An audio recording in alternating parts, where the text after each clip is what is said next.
They say every mother has a price. 3 days after I gave birth to my twins, my mother-in-law walked into my hospital room and decided my price was $22 million. She threw a certified check and a stack of legal papers on my bed, telling me to take the money, leave the babies, and disappear forever. My husband stood right next to her, holding his 24-year-old pregnant mistress by the hand. What they did not know was that as a corporate actuary, I calculate risk for a living. And they had just handed me the exact weapon I needed to destroy their entire empire. My name is Natalie, and I am 34 years old. I lay in the pristine white bed of the most exclusive maternity suite in Manhattan, staring at the cashier check resting on my lap. Before I continue this story, let me know where you are watching from in the comments below. Hit like and subscribe if you have ever had to outsmart a toxic family member who thought their money made them untouchable. The sterile smell of the hospital room was completely masked by the overwhelming scent of expensive perfume. Patricia was my mother-in-law, a ruthless matriarch who ran her family and their corporate empire with an iron fist.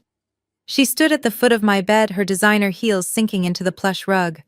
Next to her was Spencer, my husband of 5 years. He was staring intensely at his phone, his jaw tight, refusing to meet my eyes. Leaning against the windowsill was Amanda. She was 24, a former social media influencer, and currently scrolling through newborn designer clothes on her tablet, completely unbothered by the fact that she was standing in the recovery room of the woman whose husband she had stolen. "Sign the papers, Natalie." Patricia commanded, her voice slicing through the quiet room like a blade. "The 22 million is more than someone from your pathetic middle-class background could ever dream of making in a lifetime. I want full custody of the twins. You will pack your bag, sign the divorce decree, and leave the country by midnight."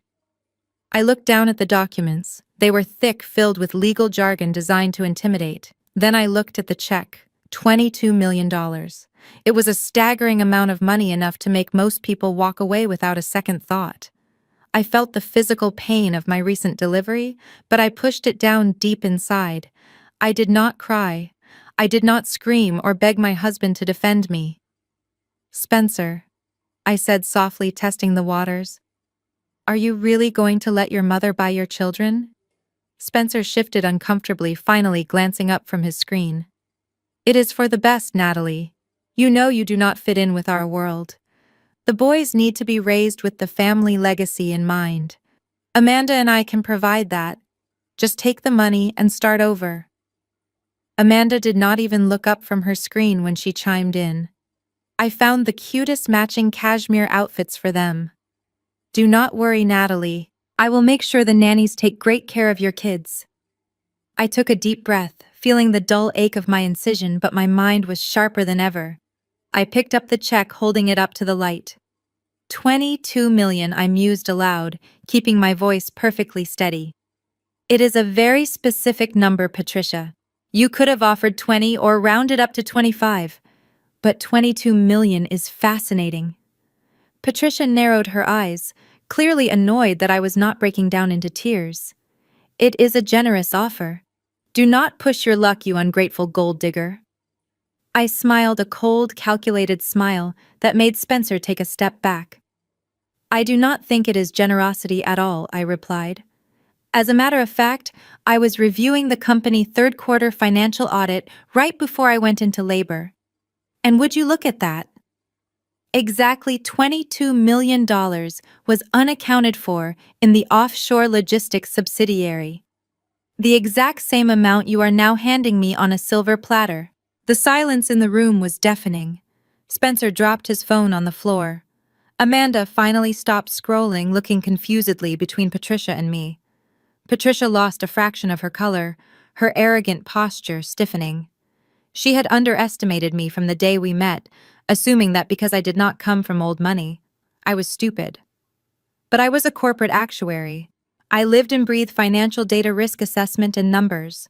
I knew every dirty little secret hidden in their corporate ledgers. "You are delusional," Patricia snapped, recovering her composure quickly, though her voice wavered just a fraction. "Sign the papers before I take the money off the table and leave you with nothing. You cannot fight my lawyers, Natalie. We will drag you through family court until you are bankrupt." I am not going to fight your lawyers, I said calmly. I reached over to the bedside table and picked up my pen. I did not tell them that my African-American brother-in-law Terrence, a brilliant corporate attorney who despised Patricia just as much as I did, had already reviewed every single vulnerability in their trust fund. I did not tell them that by handing me this specific check, Patricia had just given me the ultimate leverage to take everything they owned. Amanda shifted her weight, letting out a loud theatrical sigh. She stepped away from the window and walked over to Spencer, wrapping her arms around his waist. She rested her chin on his shoulder and stared at me with a sickeningly sweet smile. "You really should just take the money, Natalie," Amanda said, her voice dripping with fake sympathy. "Spencer could easily freeze all your joint accounts by morning. He already talked to his lawyers about it. You would be left with absolutely nothing. You should be grateful Patricia is even offering you a dime after how much you have embarrassed this family." I did not even blink at her.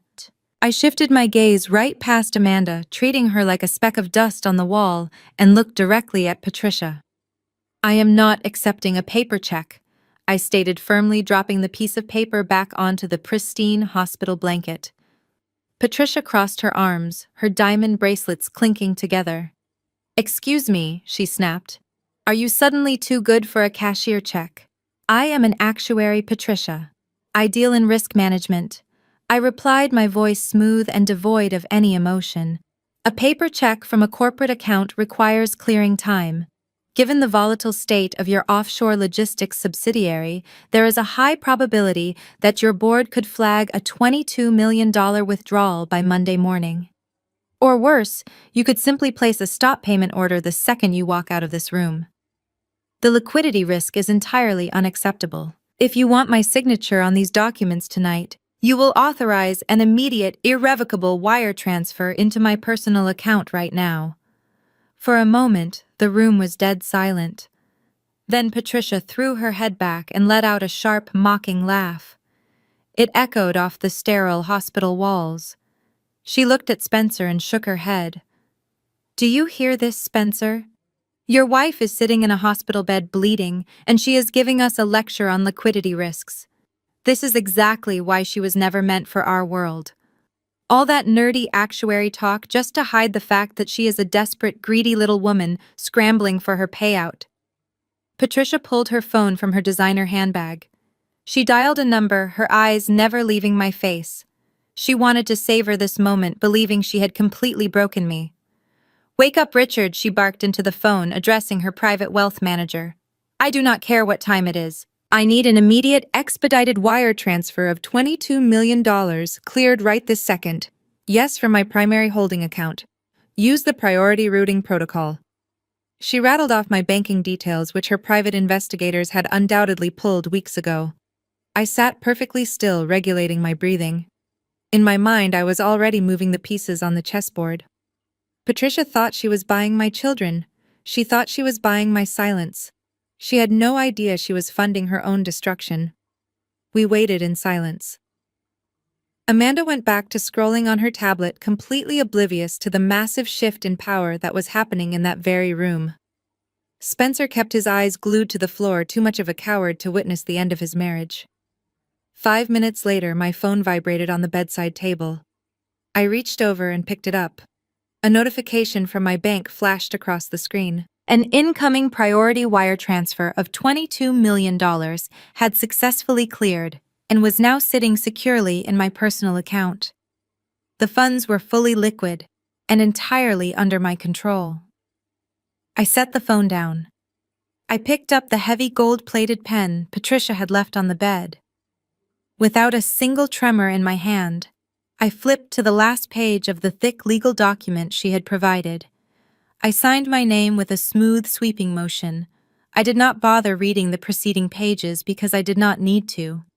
Terrence and I had already anticipated exactly what kind of paperwork Patricia would try to force on me. I handed the document back to her. Patricia snatched it from my hand, a look of ultimate triumph washing over her sharp features. She carefully placed the signed paper into her leather folder. "Enjoy your money, Natalie," Patricia sneered, looking down her nose at me. "You have until dawn to pack whatever cheap belongings you brought here. I am sending my private security team to this hospital at exactly 6 in the morning to collect my grandchildren. If you are still in this building when they arrive, I will have you arrested for trespassing. Let us go, Spencer. They turned and walked out of the room, Amanda trailing behind them with a smug little wave. The heavy wooden door clicked shut. I was finally alone. I looked at the clock on the wall. It was nearly midnight. I had exactly 6 hours before Patricia realized she had just made the biggest mistake of her entire life. The heavy wooden door had barely clicked shut before I threw the thin hospital blanket off my legs. Every muscle in my abdomen screamed in protest, a sharp reminder of the delivery just 3 days prior. I ignored the searing pain. I reached over to my arm and smoothly pulled the intravenous needle from my vein, pressing a cotton swab against the small drop of blood that welled up. There was no time to be weak. I grabbed my phone from the nightstand and dialed the one person in the world who hated Patricia as much as I did. Terrence answered on the first ring. He was Spencer's brother-in-law, married to Spencer's older sister, Caroline. Terrence was a brilliant African-American corporate attorney, a man who had built his own wealth from nothing and despised the toxic entitlement of my husband's family. He had been my secret ally for the past 6 months, ever since I first discovered Spencer's affair with Amanda. "The wire just cleared," I said, keeping my voice hushed but urgent. "$22 million is in the primary account." I heard Terrence chuckle deeply on the other end of the line. "Patricia actually fell for it. She handed you the exact amount we needed to execute the hostile takeover. The sheer arrogance of that woman will be her absolute ruin. Are you ready to move, Natalie?" "I am ready," I replied, standing up and wrapping a heavy cashmere cardigan over my hospital gown. "Is the transport in position?" "The private medical evacuation helicopter is idling on the south helipad of the roof," Terrence confirmed. "I have secured the private elevator override. You have a 4-minute window before the night shift nurses do their midnight rounds in the VIP ward. Go get my niece and nephew." I ended the call and slipped my feet into a pair of comfortable loafers. I opened the door of my suite and peered into the dimly lit hallway. The VIP maternity floor was quiet, smelling of strong antiseptic and fresh lilies. I moved quickly, my steps muffled by the thick carpet. I knew exactly where the security cameras were positioned because I had spent the last 3 months memorizing the architectural blueprints of this hospital. I hugged the left wall, completely avoiding the lens of the primary corridor camera. I reached the private neonatal nursery at the end of the hall. Because I was paying out of pocket for the most expensive suite, my twins had their own dedicated room. The night nurse on duty was a young woman named Sarah, whom Terrence had already vetted and generously compensated for her absolute discretion. When I walked in, she nodded silently. She had already dressed my babies in warm fleece outfits and secured them into 2 portable travel bassinets. "Thank you," I whispered, taking the heavy bassinets by their sturdy handles.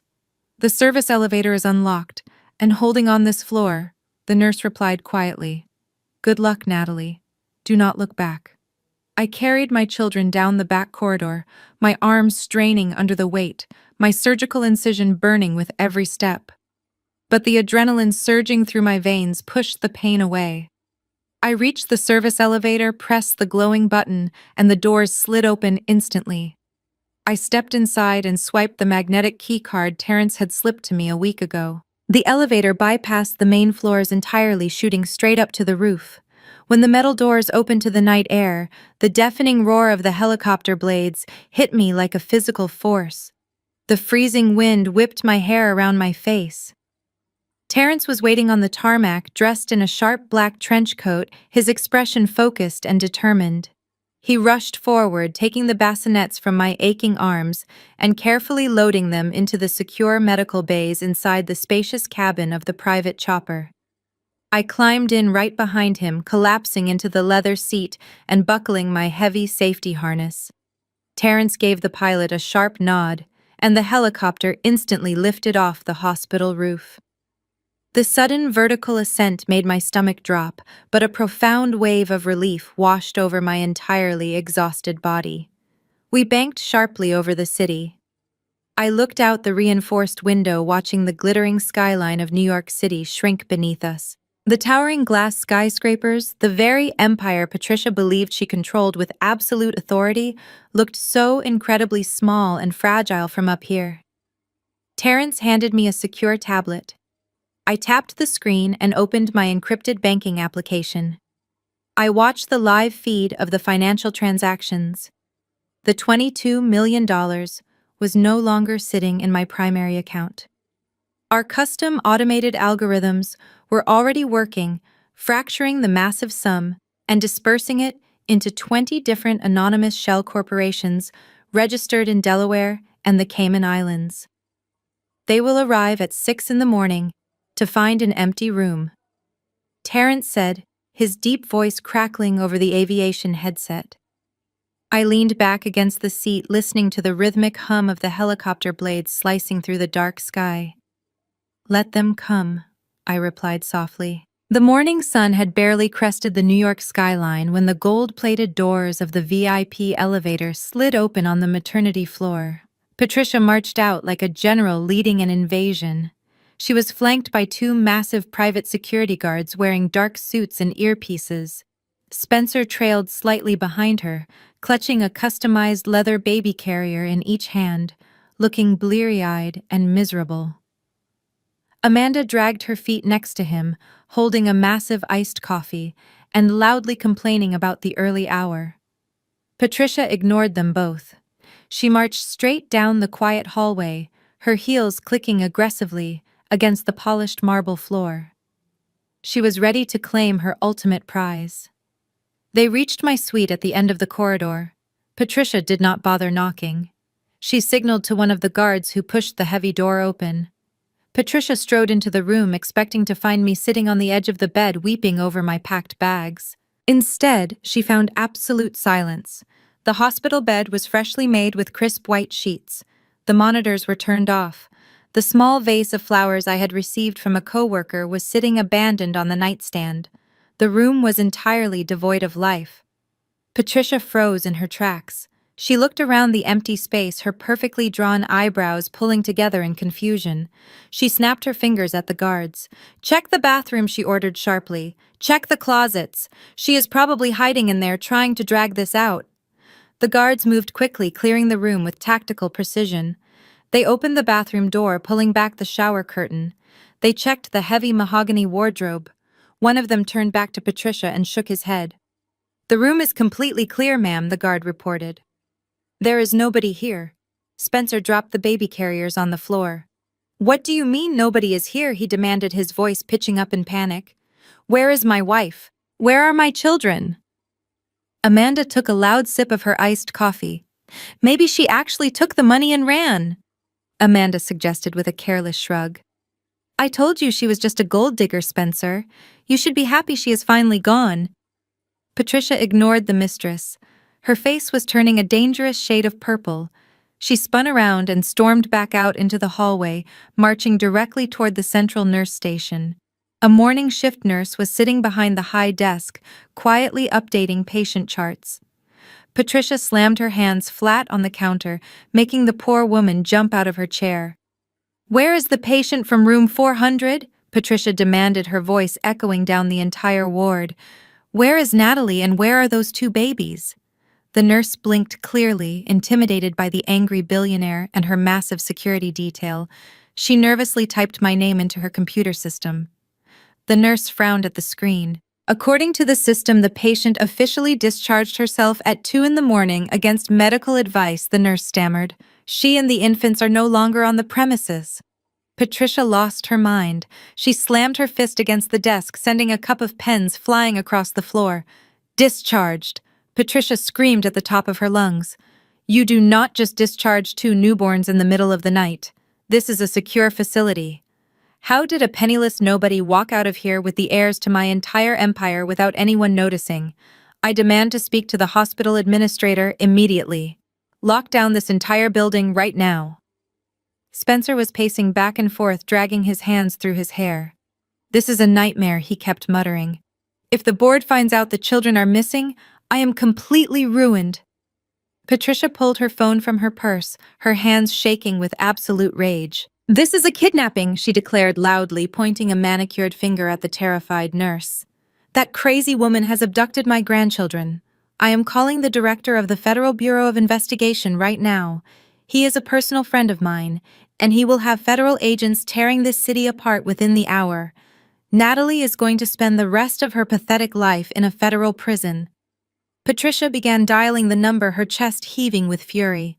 The security guard stood by, ready to follow her next brutal command. Spencer looked like he was about to pass out, while Amanda just sighed and leaned against the wall, clearly bored by the family drama. The hospital administrator came running down the hall looking panicked. But before Patricia could press the call button, the heavy doors at the end of the corridor swung open. A slow and deliberate clapping sound echoed through the tense silence of the ward. Everyone turned around. A tall African-American man in a perfectly tailored charcoal suit was walking casually down the hallway. It was Terrence. He carried a sleek black leather briefcase in one hand and wore a calm, incredibly dangerous smile on his face. He stopped a few feet away from the furious matriarch. He looked at the screaming woman, then at the panicking husband, and finally at the confused mistress. "I would put that phone down if I were you, Patricia." Terrence said, his deep voice carrying a terrifying sense of authority. "I would put that phone down if I were you." Patricia. Terrence said, his deep voice carrying a terrifying sense of authority. Patricia froze, her manicured thumb hovering just an inch above the call button. She glared at her son-in-law, her eyes narrowing with absolute venom. "What on earth are you doing here, Terrence?" she demanded, lowering the phone but keeping it gripped tightly in her hand. "Do not tell me you are involved in this mess. Your loyalty is to this family, not to that ungrateful little thief." "My loyalty is to the law," Patricia. Terrence replied smoothly, coming to a halt right in front of her. The two massive security guards stepped forward trying to intimidate him, but Terrence did not even blink. "And as of this morning, I am officially acting as legal counsel for Natalie. Calling the federal authorities would be a catastrophic mistake for you, your company, and your personal freedom." Patricia let out a harsh, mocking laugh. "You are her lawyer. How pathetic. She manipulated you just like she manipulated my idiot son." "But you are too late, Terrence. Your client is a kidnapper. She signed away her maternal rights last night. I have the legally binding paperwork right here in my bag." Patricia unzipped her designer tote bag and yanked out the leather folder. She pulled out the thick document I had signed just hours earlier, holding it up like a trophy. "She took my $22 million and she signed the custody relinquishment forms," Patricia declared proudly, her voice echoing down the corridor. "She committed federal fraud and kidnapping in one night. I am going to bury her." Terrence looked at the document in her hand. Then slowly a deep rumble of laughter began in his chest. The laughter grew louder, echoing off the marble walls. It was not a polite chuckle. It was a dark, victorious laugh that made Spencer visibly flinch. "What is so funny?" Spencer asked nervously, his eyes darting between his mother and his brother-in-law. Patricia. Terrence said, finally catching his breath and adjusting his pristine silk tie. "You are the chairwoman of a multinational logistics corporation. You have teams of corporate lawyers at your beck and call. And yet in your sheer arrogance, you did not bother to read the fine print of the document you brought to a hospital room at midnight." Patricia frowned. She quickly flipped to the last page, pointing a trembling finger at the signature line. "Her signature is right here, Terrence. I watched her sign it with my own eyes." "Read the title on page 2, Patricia." Terrence instructed calmly. "Not the cover page your lawyers drafted. Read the actual legally binding header on the second page, the one Natalie discreetly swapped in when you were busy insulting her." Patricia furiously flipped back a page. Her eyes scanned the bold text at the top of the sheet. Suddenly, all the color drained from her face. Her perfectly applied makeup could not hide the sickly pale shade her skin turned. Her mouth opened, but no sound came out. "Read it out loud," Mother Spencer urged, stepping forward in sheer panic. What does it say? Terence smiled a cold and calculated expression. I can save her the trouble, Spencer. It is not a custody relinquishment form.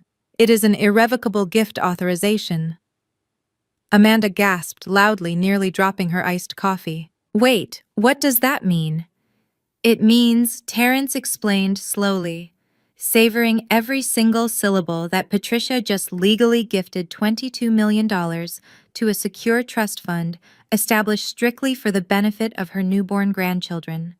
And according to the ironclad terms of that trust, the sole managing executor with absolute control over those funds is their biological mother, Natalie. That is impossible, Patricia whispered hoarsely, her hands shaking so violently the paper rattled. She signed the divorce papers, too. She agreed to give Spencer full custody. Wrong again, Terence countered, snapping his briefcase open and pulling out a certified legal envelope. Natalie did not sign your divorce papers.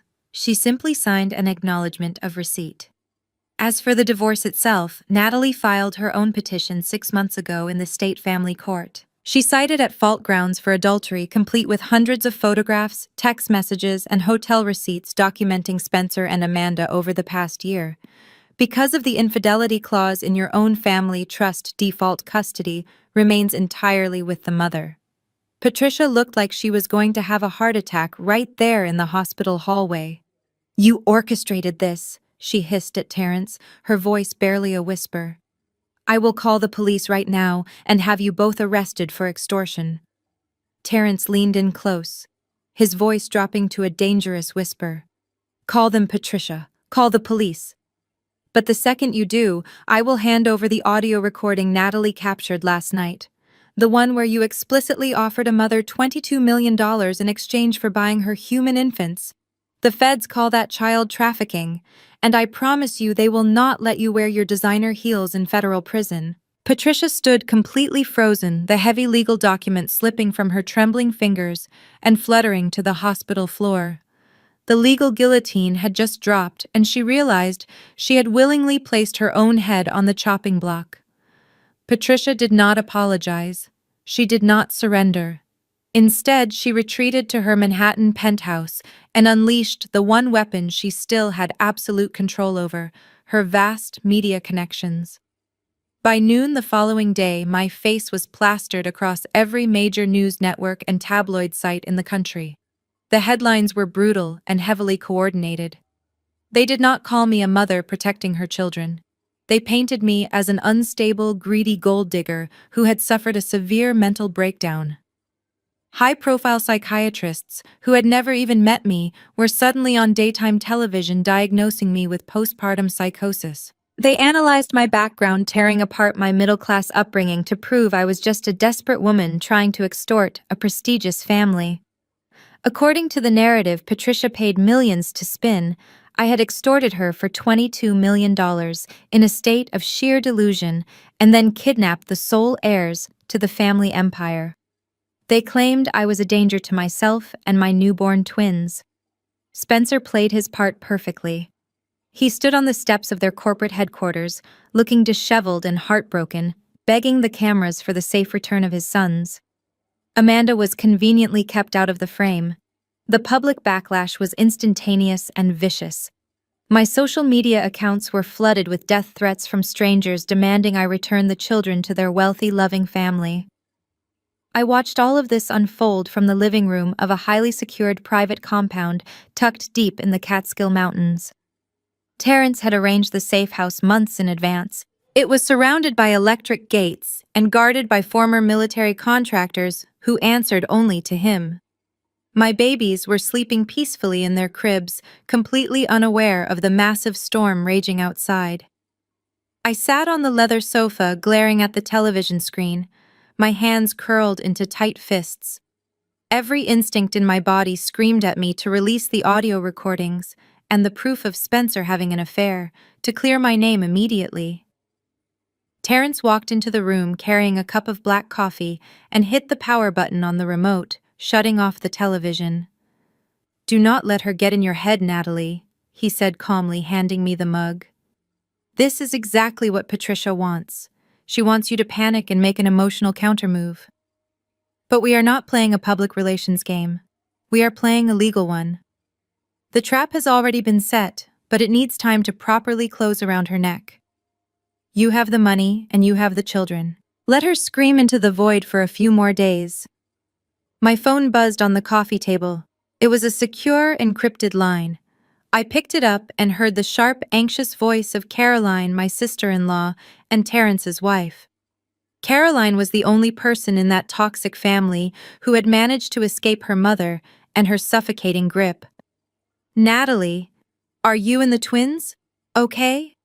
Caroline asked, her voice trembling slightly. "I saw the news. My mother is going absolutely scorched earth. She just fired 3 board members who dared to question the negative press she is attracting." "We are safe, Caroline," I assured her, taking a slow sip of the hot coffee. "But why is she pushing this hard? The 22 million is a loss, but it is not enough to bankrupt her. Why risk federal charges to fake a kidnapping narrative on national television?" Caroline sighed deeply on the other end of the line. "Because it is not about the 22 million, Natalie. It is about the grandfather clause in the primary family trust. You know Spencer turns 35 this coming Friday, right?" I nodded, even though she could not see me. "Yes. His birthday is in 4 days." Caroline lowered her voice, as if her mother could somehow hear her. "The $500 million trust my grandfather established has a strict lineage stipulation. Spencer must produce legitimate biological heirs before his 35th birthday. If he fails to do so, the entire trust defaults to the corporate board of directors. The board will immediately seize control of the company and vote my mother out of the chairwoman's seat.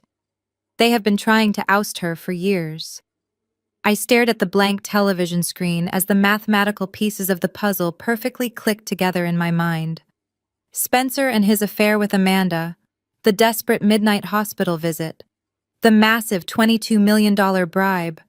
It all made perfect sense now. Patricia did not care about my children at all. She only viewed my twins as corporate assets. Without those babies legally secured in her custody by Friday, she was going to lose the entire $500 million empire. The revelation hung heavily in the air. I hung up the secure phone with Caroline and set it down on the coffee table. The massive puzzle was finally complete. Patricia was a cornered animal, and cornered animals always made foolish public mistakes. The following morning, Terrence walked into the living room of the safe house just as the sun was rising over the mountains. He was holding a fresh pot of coffee and a television remote control. "Turn on the national broadcast," Terrence said, his voice completely flat. Patricia just played her next card. I grabbed the remote and switched on the large flat-screen television mounted on the wall. The screen instantly filled with the brightly lit studio of the most watched morning news program in America. Sitting on the plush curved sofa opposite the famous veteran anchor were Spencer and my husband's mistress Amanda. Spencer was dressed in a conservative dark navy suit. He looked intentionally exhausted. His hair was slightly ruffled and dark circles had been expertly applied under his eyes to give the illusion of a heartbroken father who had not slept in days. Amanda sat pressed tightly against his side. She was wearing a modest pastel blue dress that completely contradicted her usual flashy social media persona. She had her hand resting protectively on his arm, looking like the perfect supportive partner. The anchor leaned forward, his face etched with practiced media sympathy. "Spencer," the anchor began softly, his voice echoing through my quiet living room. "The entire nation is praying for the safe return of your newborn sons. How are you holding up during this unimaginable tragedy?" Spencer looked down at his hands and let out a shaky, dramatic breath. "I am just absolutely terrified," Spencer lied with flawless execution. "Natalie has always struggled with her mental health, but I never thought she would suffer a complete break from reality. I never thought she would take the boys and run away from the medical care she so desperately needs. I just want my sons back safe in my arms." It was an incredibly convincing performance. If I did not know that this man was a spineless coward who had stood silently while his mother tried to buy my children for $22 million, I might have actually believed him. I watched his face closely. As an actuary, I am trained to spot discrepancies in data, and right now Spencer's body language was screaming absolute fraud. The anchor then turned his attention to the mistress, and Amanda the anchor said gently, "This must be an incredibly difficult situation for you to navigate in the public eye. You have been aggressively painted as the other woman by the tabloids, but you are here today supporting Spencer through this terrifying family crisis." Amanda nodded slowly, forcing a single perfect tear to roll down her cheek. She reached up and wiped it away with delicate precision. "It has been a living nightmare," Amanda replied, her voice trembling just the right amount to elicit sympathy from millions of viewers. "But Spencer and I truly love each other. We are trying to focus on the future and building a stable, loving environment for his boys when they are finally rescued from Natalie." Then Amanda did exactly what Patricia had ruthlessly coached her to do. She moved her hand from Spencer's arm and placed it gently over her slightly rounded stomach, rubbing it in slow, deliberate circles. In fact, Amanda continued, a soft maternal smile spreading across her face. "We wanted to share some hopeful light with the world today. Despite the darkness and the chaos Natalie has brought upon us, Spencer and I are expecting a child of our own. A true heir who will be raised with the love, stability, and strong family values that the corporate legacy represents." The anchor gasped in genuine surprise, immediately offering his warm congratulations on live television. The strategy was brilliantly wicked.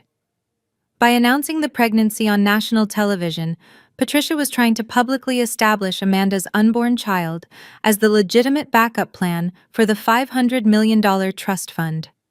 They were sending a clear message to the corporate board of directors that even if my twins were not recovered by Friday, the family lineage was still safely secured. They were making me and my children completely irrelevant to the narrative. I did not scream at the television.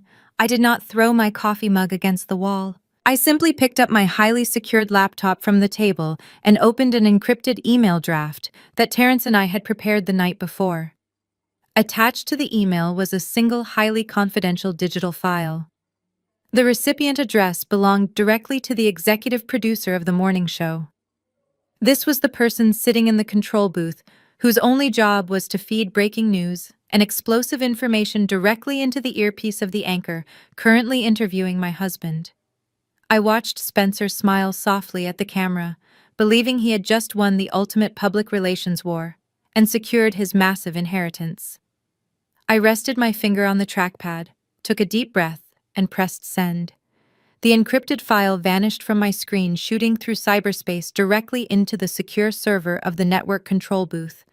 As a corporate actuary, I rely on precise calculations and predictable timelines. I knew it would take a seasoned television producer exactly 12 seconds to open the leaked document, verify the digital signature of the medical facility, and feed the explosive information directly into the earpiece of their lead anchor. I sat back and counted those seconds in my head while watching Spencer drone on about his deep family values. 8 seconds, 9 seconds, 10 seconds. At the 12th second, the veteran anchor suddenly stopped nodding. Her hand flew up to her ear. Her perfectly composed face shifted instantly from a sympathetic morning show host to a predator catching the scent of fresh blood. She glanced down at the digital tablet built into the glass desk in front of her. Her eyes quickly scanned the glowing screen, absorbing the absolute goldmine of a scandal that had just been dropped into her lap. Spencer was still talking, completely oblivious to the shift in the room. He was in the middle of a fabricated sentence about how Amanda was his absolute rock during this dark time. "Spencer, I am going to have to interrupt you right there," the anchor said, her tone completely changing. The manufactured warmth was gone, replaced by razor-sharp, journalistic precision. "We have just received a breaking document from a highly verified source regarding the claims you two just made on this stage." Spencer blinked, looking confused. Amanda suddenly froze. Her hand stopped rubbing her stomach, and her fake maternal smile completely vanished. "What kind of document?" Spencer asked, letting out a nervous little laugh. "Are there updates about my sons? Has Natalie been located?" The anchor looked directly at Amanda, her gaze completely merciless. "No, Spencer. This document is a non-invasive prenatal paternity test conducted at a private clinic in Beverly Hills just 2 weeks ago. The patient listed is Amanda." Amanda physically recoiled as if she had been slapped. She opened her mouth, but no sound came out. She looked wildly off-camera toward the shadows where Patricia and her high-paid public relations team were undoubtedly standing in absolute horror. "That is highly confidential medical information," Amanda finally stammered, her voice pitching up in panic. "You cannot show that on television. It is a violation of my privacy. You just announced your pregnancy on a live national broadcast to millions of viewers," the anchor countered smoothly, not missing a single beat. "You made your unborn child a matter of public interest. But according to these certified laboratory results, Spencer is not the biological father." The entire studio seemed to hold its collective breath. You could hear a pin drop through the television speakers. Spencer turned his head slowly, looking at Amanda as if he had never seen her before in his life. The color completely drained from his face, leaving his skin a sickly ashen gray. "What is she talking about?" Amanda Spencer asked, his voice barely a whisper. "Tell her she is lying." The anchor did not wait for Amanda to formulate a lie. "The genetic markers are a 0% match for Spencer," the anchor read aloud, tapping her screen to emphasize the hard data. "However, the document also includes a secondary comparative analysis that was requested by the patient. The confirmed biological father is listed as a man named Jason Reynolds. Our producers have just confirmed that Jason Reynolds is currently employed as your private in-home personal trainer, Spencer." The fallout was instantaneous and utterly spectacular. Spencer leaped up from the sofa, knocking his microphone pack loose. He stared at the woman he had destroyed his marriage for, the woman who was supposed to magically secure his $500 million inheritance. Amanda shrank back against the cushions, holding her hands up defensively. "Spencer, please listen to me," Amanda cried out, her perfectly curated television persona completely shattering. "It was just one mistake. Jason was there when you were always working. You slept with Jason." Spencer screamed, completely forgetting that he was wearing a live microphone on national television. "In my own house, while my wife was pregnant with my actual children." Amanda reached out to grab his arm, but he violently shoved her away. The studio descended into pure chaos. The camera crew was scrambling. The executive producer was shouting faintly in the background. Amanda was sobbing hysterically, her lapel microphone cutting in and out with loud bursts of static as she grabbed at Spencer. Spencer was shouting profanities that the network censors were desperately trying to bleep out. The anchor looked straight into the main camera, completely unfazed. "It appears we are dealing with a rapidly developing family situation. We are going to cut to a quick commercial break, and we will be right back." The screen abruptly switched to a cheerful advertisement for laundry detergent. I sat back against the leather sofa in the quiet safety of the mountain cabin. The silence in the room was absolute bliss. The corporate empire was crumbling. The golden boy was humiliated, and the mistress was exposed. I picked up my mug from the coffee table, brought it to my lips, and took a slow, highly satisfying sip of my coffee. Terrence arrived at the safe house an hour later, holding a secure encrypted tablet. He did not even bother saying hello. He just handed me the screen. His private investigators had deep contacts within the television network, and they had immediately secured the backstage security footage from the morning show green room. I set my coffee down and watched the spectacular implosion of my husband and his mistress. The footage had audio, and it was glorious. Spencer was pacing the length of the luxurious dressing room, ripping off his silk tie and throwing it at the wall. He was screaming at Amanda, his face bright red, completely stripped of his polished corporate persona. He called her every terrible name in the book, blaming her for destroying his public image. Amanda was sitting on a velvet sofa, sobbing uncontrollably, her mascara running down her cheeks. She desperately tried to justify her betrayal, crying that Spencer was always working, always ignoring her, and that Jason, the personal trainer, actually paid attention to her. Spencer looked like he was going to break a lamp. But before he could, the heavy door to the green room flew open. Patricia stormed in like a hurricane of pure rage. She snapped her fingers, ordering her public relations team and the network staff to get out. The heavy door slammed shut, leaving the three of them alone.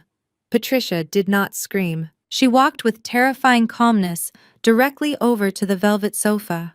Amanda looked up, her face streaked with tears, opening her mouth to apologize. Patricia did not let her speak.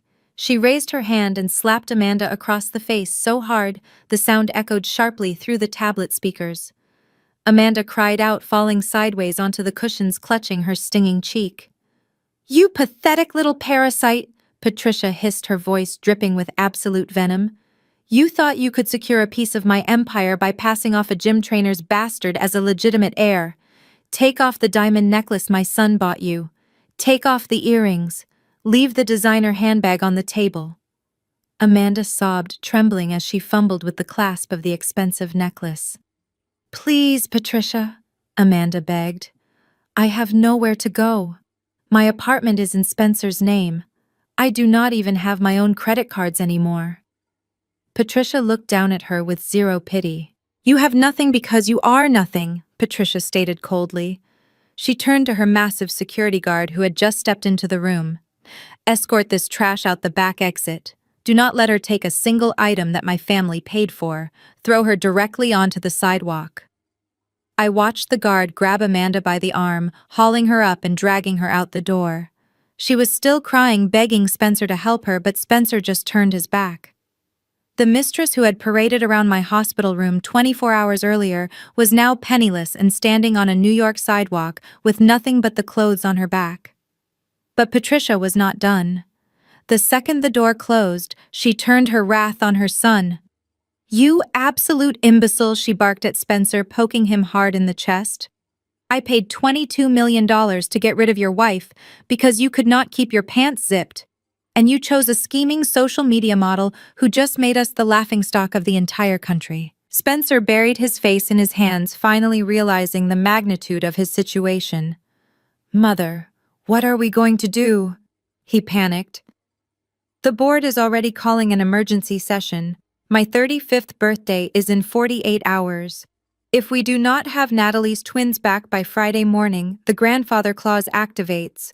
The trust will default to the board, and they will vote us out of the company completely. We will lose the entire $500 million. Patricia began to pace the floor of the dressing room, her mind racing. She was cornered, bleeding money, and out of legal options. But Patricia was a woman who built her life on playing dirty when playing by the rules failed. She stopped pacing and looked at her son, her eyes narrowing into cold slits. "If we cannot find Natalie and physically take those babies by Friday, then we are going to change the reality of who those babies belong to," Patricia declared. Spencer looked confused. "What do you mean?" "They are my biological children." "Not if I say they are not?" Patricia replied, pulling her phone from her pocket. She scrolled through her contacts. "I sit on the board of donors for the most prestigious medical facility in this state. I know a certain medical director who owes me a massive favor after I quietly paid off his offshore gambling debts last year. If Natalie will not give us the heirs, then I will have Dr. Eris forge official medical documents proving that you are sterile, and Natalie used a sperm donor. We will present the documents to the corporate board on Friday morning, invalidate her children, and buy ourselves enough legal time to secure a new surrogate." I handed the tablet back to Terrence, feeling a cold chill run down my spine. The hook was set, and the final desperate battle for the corporate empire had officially begun. Terrence took the tablet from my hands and immediately locked the screen. He did not look surprised by Patricia and her sudden pivot to medical forgery. In his years as a corporate attorney, he had seen billionaires commit far worse crimes to protect their wealth. But knowing her plan and proving it in front of a hostile board of directors were two entirely different battles. Terrence opened his briefcase and pulled out a thick file folder. He had not just intercepted the dressing room video, he had also tapped into the communication logs of the company executives. Patricia has already scheduled the emergency shareholder meeting for 8 o'clock Friday morning. Terrence explained, spreading the documents across the wooden coffee table. She is bringing Dr. Eris as her star witness. They are drafting a massive legal injunction to present to the board. The narrative is that you defrauded her son, and that the twins have no biological claim to the grandfather clause. Once she presents those forged medical documents, she will demand an immediate board vote to restructure the trust management and solidify her position as chairwoman. I looked at the documents, feeling that cold chill turn into a burning, focused energy. Patricia was playing a desperate game, while I was calculating a massive financial equation. I did not respond to Terrence right away. Instead, I walked over to the dining table where my secure laptop was set up. I opened my professional actuarial software. For the past 24 hours, the live television scandal had been doing exactly what I predicted it would do. The national broadcast featuring Spencer and his humiliated mistress had sent shockwaves through the financial sector. Investors absolutely hate family drama, especially when it involves the erratic behavior of the chief executive officer. I pulled up the live stock ticker for Patricia's Logistics Corporation. The line on the graph was a steep, terrifying plunge colored in bright red. The stock had opened that morning down 18%. After the morning show aired, it dropped another 22%. Panic selling had taken over the market completely. Institutional investors were dumping their shares at rock-bottom prices just to distance themselves from the catastrophic public relations nightmare. I began running advanced risk assessment models, my fingers flying across the keyboard. I calculated the exact floor of the stock price, factoring in the panic, the impending emergency board meeting, and the overall liquidity of the available public shares. I ran simulations on how the market would react over the next 48 hours. The numbers crunched on the screen, verifying my initial theory. The company was bleeding out, and the shares were currently trading for absolute pennies on the dollar. I turned the laptop screen around so Terrence could see the glowing charts. Patricia is so obsessed with the grandfather clause and the private trust that she is completely ignoring the public vulnerability of her own corporation, I said, my voice steady and completely devoid of fear. She thinks she can fix this by simply presenting a forged piece of paper on Friday morning. She does not realize that her company is currently on sale to the highest bidder. Terrence looked at the numbers, his sharp legal mind instantly catching up to my financial strategy. A slow, incredibly dangerous smile spread across his face. He leaned over the table, studying the red lines crashing downward on the screen. "The $22 million, Terrence murmured softly, looking back at me. "It has been fully washed through the offshore shell accounts. It is completely clean and utterly untraceable to you." "Exactly," I replied, stepping closer to the table. "Patricia handed me the exact capital I needed to execute a hostile takeover. I need you to contact the proxy buyers we established in Delaware. Instruct them to start aggressively buying every single dumped share of Patricia's company on the open market. Do it quietly. Buy in small, scattered blocks through different corporate entities so you do not trigger any automated market alarms or alert the Securities Commission." Terrence nodded, already pulling out his encrypted phone to make the calls. He knew exactly which brokers to use to keep the transactions completely anonymous. "We have roughly 48 hours before the board meeting," he noted, his eyes locked on the plunging stock graph. "Can we secure enough public shares by then to actually make a difference against her private holdings?" I looked out the window at the quiet mountains, feeling an overwhelming sense of calm control. "We will buy the shares at their absolute lowest point right before the market closes on Thursday," I promised him. "Let Patricia spend the next 2 days forging her little medical documents. Let her walk into that boardroom believing she has won the war. Because by the time she stands up to speak on Friday morning, she will not be defending her empire. She will be standing in a company that I already own." Thursday night descended over Manhattan like a heavy, suffocating blanket. Inside Patricia and her luxurious penthouse overlooking Central Park, the atmosphere was thick with tension and the sharp smell of expensive scotch. Spencer was completely falling apart. He sat slumped on a velvet sofa, his tie undone, his eyes red and glassy from hours of heavy drinking. The golden boy of the family had been reduced to a pathetic, trembling shell. He kept muttering about the plummeting stock prices, the national embarrassment of his live television disaster, and the terrifying fact that his massive legacy was rapidly slipping through his fingers. He poured himself another glass of scotch, his hands shaking so violently that the amber liquid spilled over the crystal rim and stained the expensive Persian rug. Patricia completely ignored her son and his pathetic downward spiral. She sat at her massive glass dining table, illuminated by the harsh white glow of her laptop screen. Spread out before her were the forged medical documents she had just procured from Dr. Aries. They looked incredibly authentic, complete with official hospital letterheads, falsified laboratory stamps, and a perfectly fabricated medical narrative. The fake records detailed a long history of male infertility, explicitly stating that Spencer possessed a 0% chance of fathering biological children. According to the forged paperwork, the twins I had just delivered were the product of an anonymous sperm donor, completely voiding their claim to the grandfather clause of the $500 million trust. "Pull yourself together, Spencer," Patricia snapped without even looking up from the fraudulent papers. "You are acting like a weak child. Tomorrow morning you will walk into that boardroom with your head held high and you will play the part of the deeply betrayed husband. You will let me do all the talking. Once the board sees these medical records, they will have no choice but to immediately sever Natalie and those babies from the family trust. I will secure the emergency restructuring vote, and we will walk out of that building with the entire company firmly in our grasp." Spencer took a messy gulp of his drink, coughing slightly as the alcohol burned his throat. "What if she shows up, Mother?" he slurred, wiping his mouth with the back of his hand. "What if she brings her own lawyers to the meeting? She has Terrence on her side now. Terrence knows corporate law better than anyone in your entire legal department. What if they fight the medical records and the board believes them?" Patricia let out a cold, dismissive laugh. "Let her try." Patricia sneered carefully, placing the forged documents into a sleek leather presentation folder. "She is a disgraced runaway mother hiding in the shadows of some cheap motel.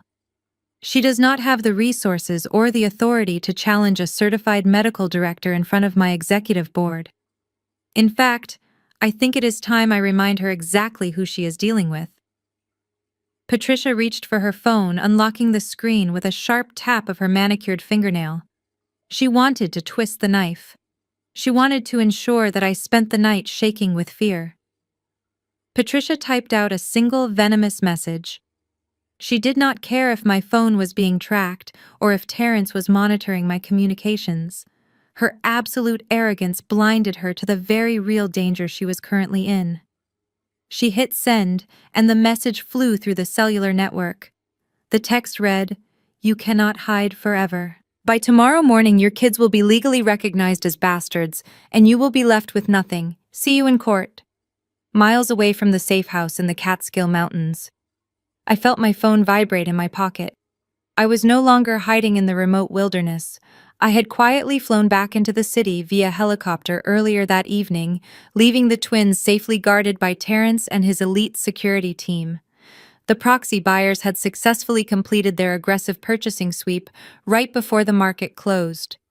I stood in the absolute silence of a massive empty room, letting the soft glow of the city streetlights illuminate the space around me. I pulled my phone from my pocket and read Patricia and her pathetic threat. A small, genuine smile touched my lips. She truly believed she held all the cards. I did not type out a long, angry reply. I did not try to defend the biological legitimacy of my children or threaten her with aggressive legal action. Instead, I simply raised my phone and opened the high-resolution camera application. I was standing at the head of a massive polished mahogany table. I aimed the camera lens directly at the heavy double oak doors at the far end of the room. The gold-plated corporate logo was gleaming in the dim security lighting. I took a clear, crisp photograph of the corporate boardroom doors from the inside. I attached the image to the text thread and hit send.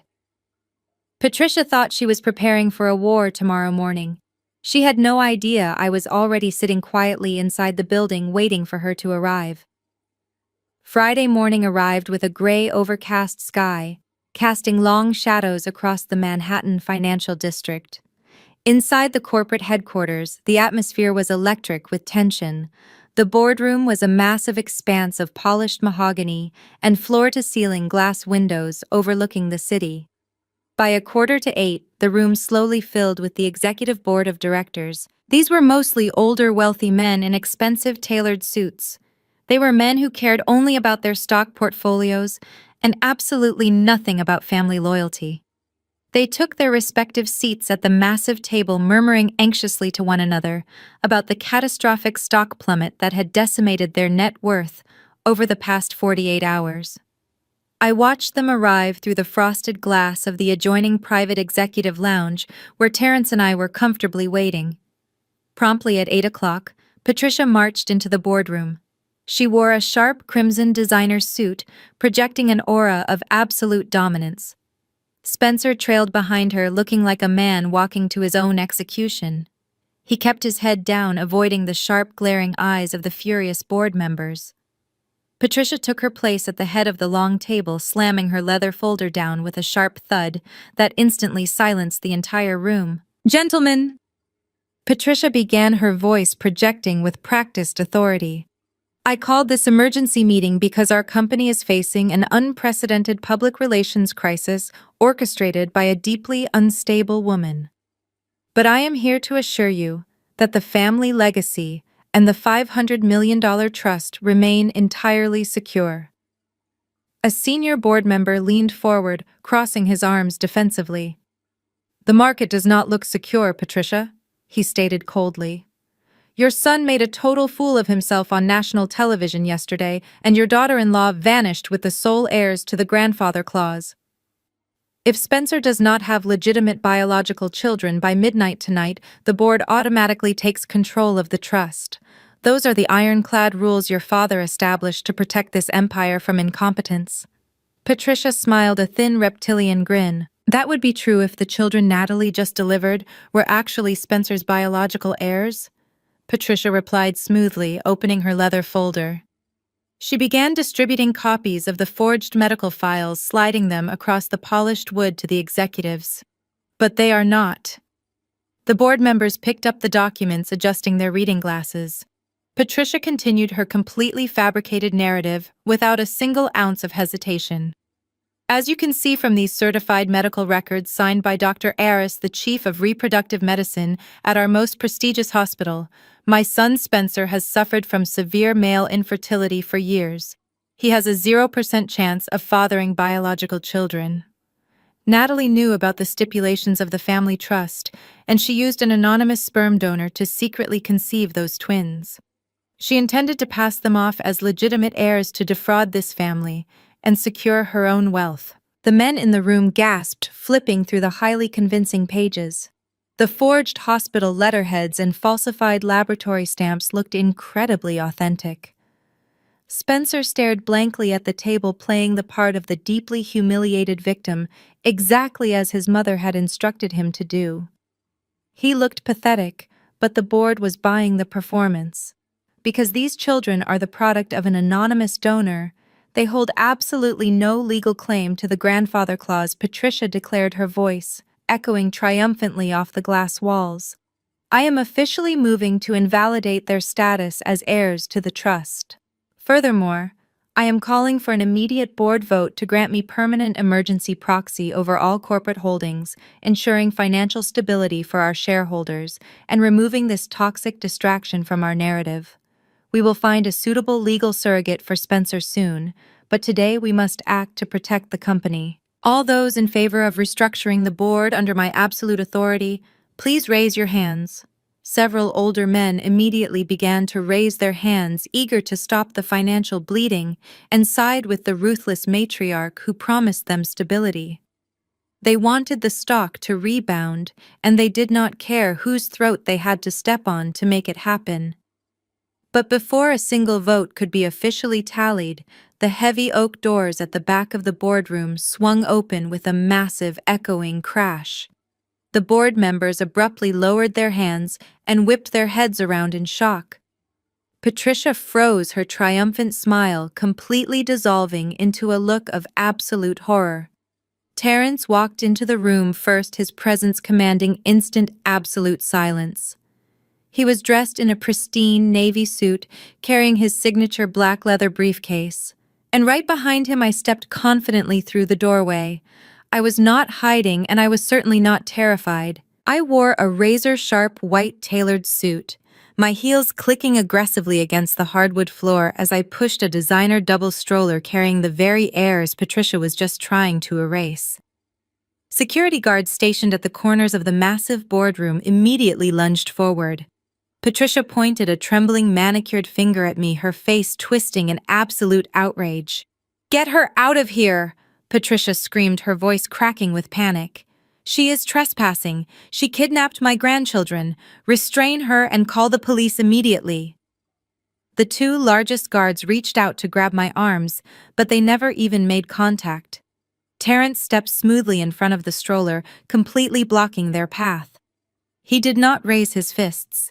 Instead, he calmly unbuttoned his tailored suit jacket and pulled out a crisp document stamped with a heavy blue federal seal.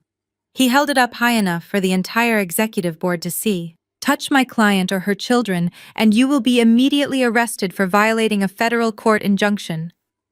Terrence warned, his deep voice echoing with absolute authority. "We are here under the direct protection of a United States federal judge. Step back." The security guards froze instantly, recognizing the heavy blue seal.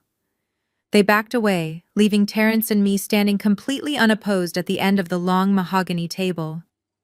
Patricia realized her physical intimidation tactic had failed, so she quickly pivoted back to her forged paperwork.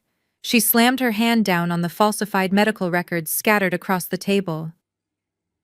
"You are too late, Natalie," Patricia sneered, trying to regain control of the room. "You can bring a lawyer, but you cannot change the facts.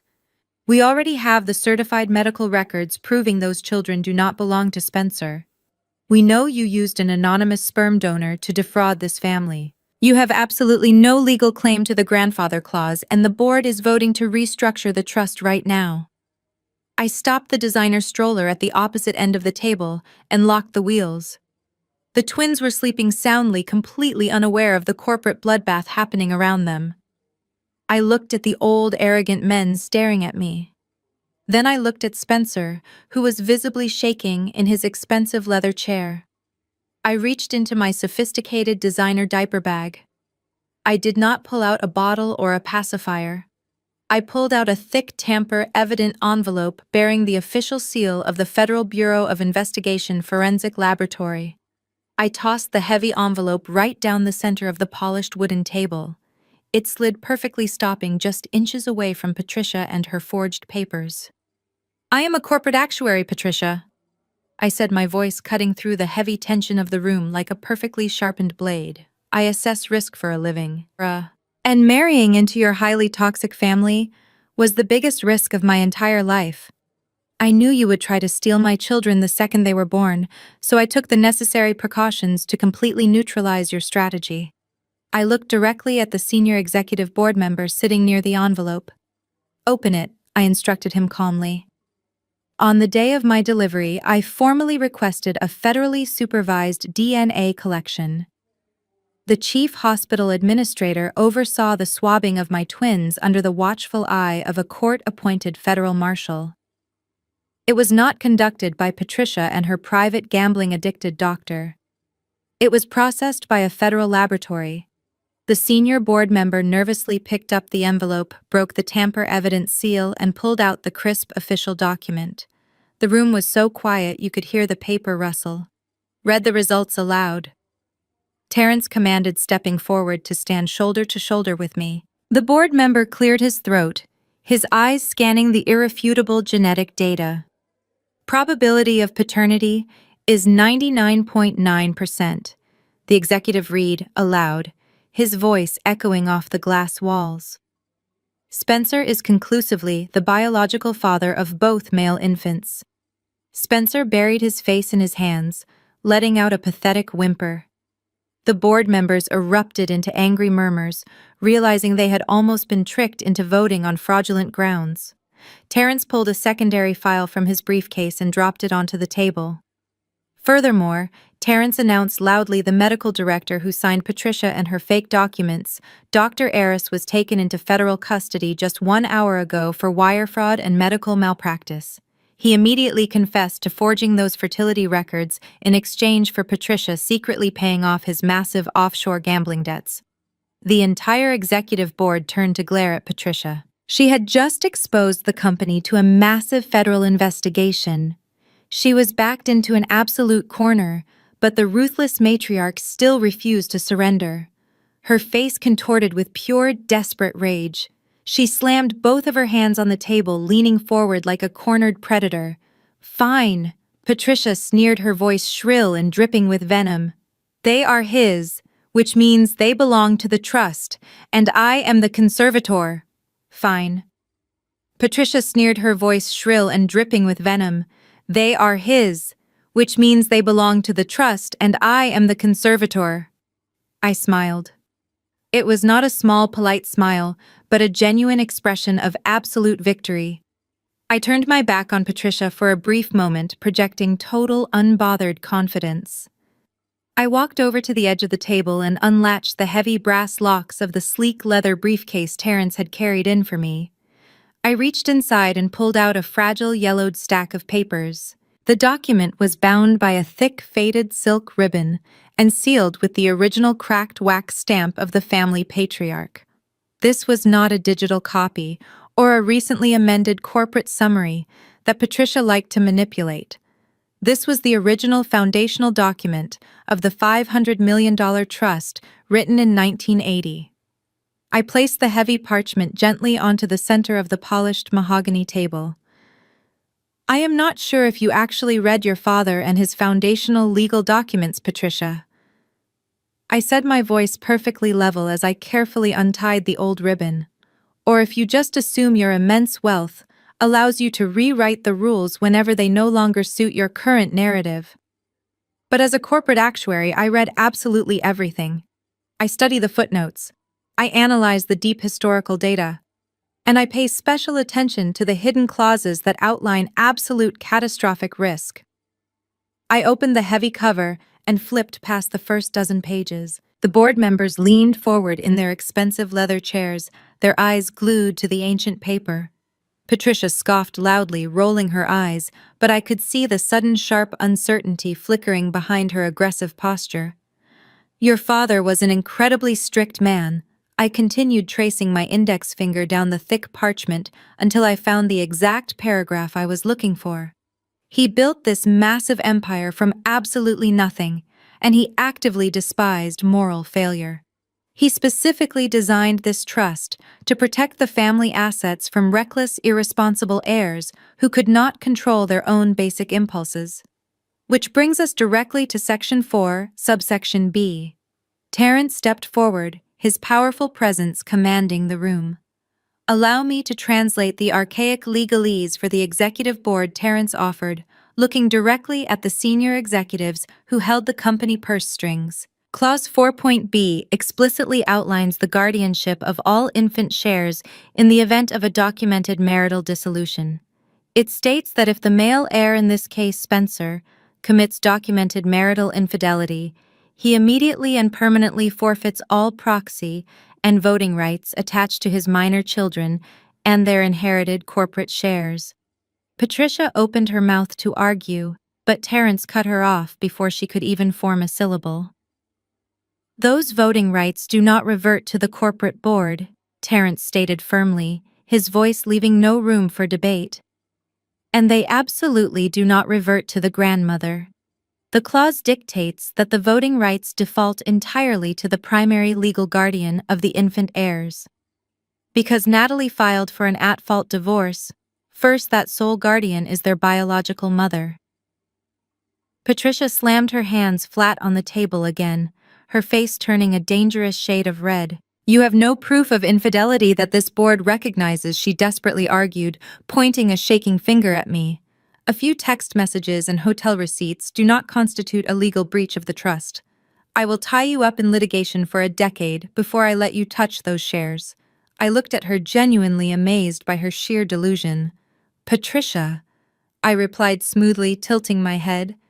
Did you happen to watch national television yesterday morning? Spencer suddenly let out a sharp, audible gasp. He gripped the edge of the mahogany table so hard his knuckles turned completely white. His eyes darted frantically from his furious mother to the ancient document resting calmly in front of me.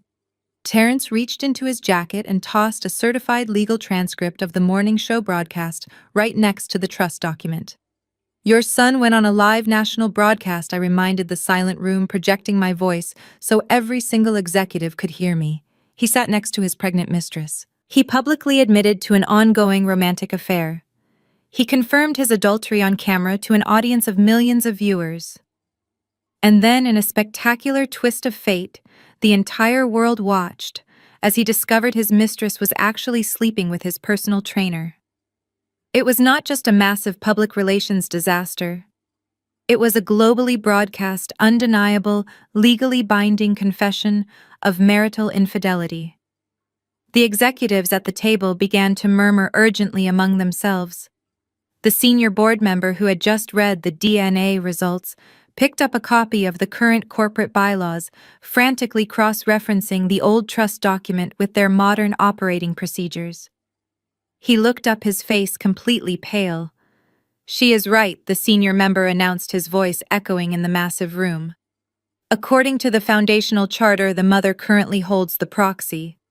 I looked down at Spencer. He was staring blankly at the floor, breathing heavily, completely paralyzed by the terrifying realization of what he had just done. He had gone on television to secure his inheritance, to paint himself as the victim and solidify his standing with the board. Instead, his desperate attempt to control the public narrative had triggered the exact legal trap I needed to destroy him. By publicly confessing to his affair, Spencer had just legally handed me complete, unchecked control over his children and their massive shares in the company. By publicly confessing to his affair, Spencer had just legally handed me complete, unchecked control over his children and their massive shares in the company.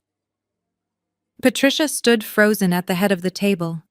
The color had completely washed out of her face, but the ruthless businesswoman inside her refused to die quietly.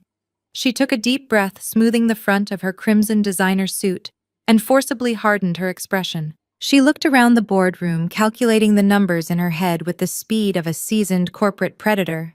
So you have the proxy, Patricia finally said, her voice dripping with absolute condescension. Congratulations, Natalie. You managed to outsmart my idiot son and secure the trust fund shares. But you are clearly forgetting how the corporate structure of this company actually works. Those infant shares only represent 15% of the total voting power. I still personally hold 40% of the company stock. She gestured proudly to the older men sitting around the mahogany table. The remaining 45% is distributed among the executive board members sitting in this very room. Patricia continued, her confidence rapidly returning. Men who have partnered with my family for decades. Men who will gladly align their votes with mine to crush a rogue outsider who thinks she can walk in here and dictate terms. You have 15%, Natalie. I have the majority. I still run this empire, and my first official act will be to bury you in so much corporate litigation that your grandchildren will be paying the legal fees. I did not flinch. I did not raise my voice or argue with her desperate mathematics. I simply looked at Terrence and gave him a slight nod. Terrence unclasped the second compartment of his leather briefcase. He pulled out a thick stack of freshly printed financial ledgers bound in heavy black plastic.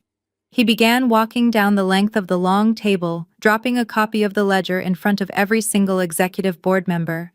What you are currently holding is the updated and fully certified shareholder registry, Terrence announced, his deep voice commanding the absolute attention of the room.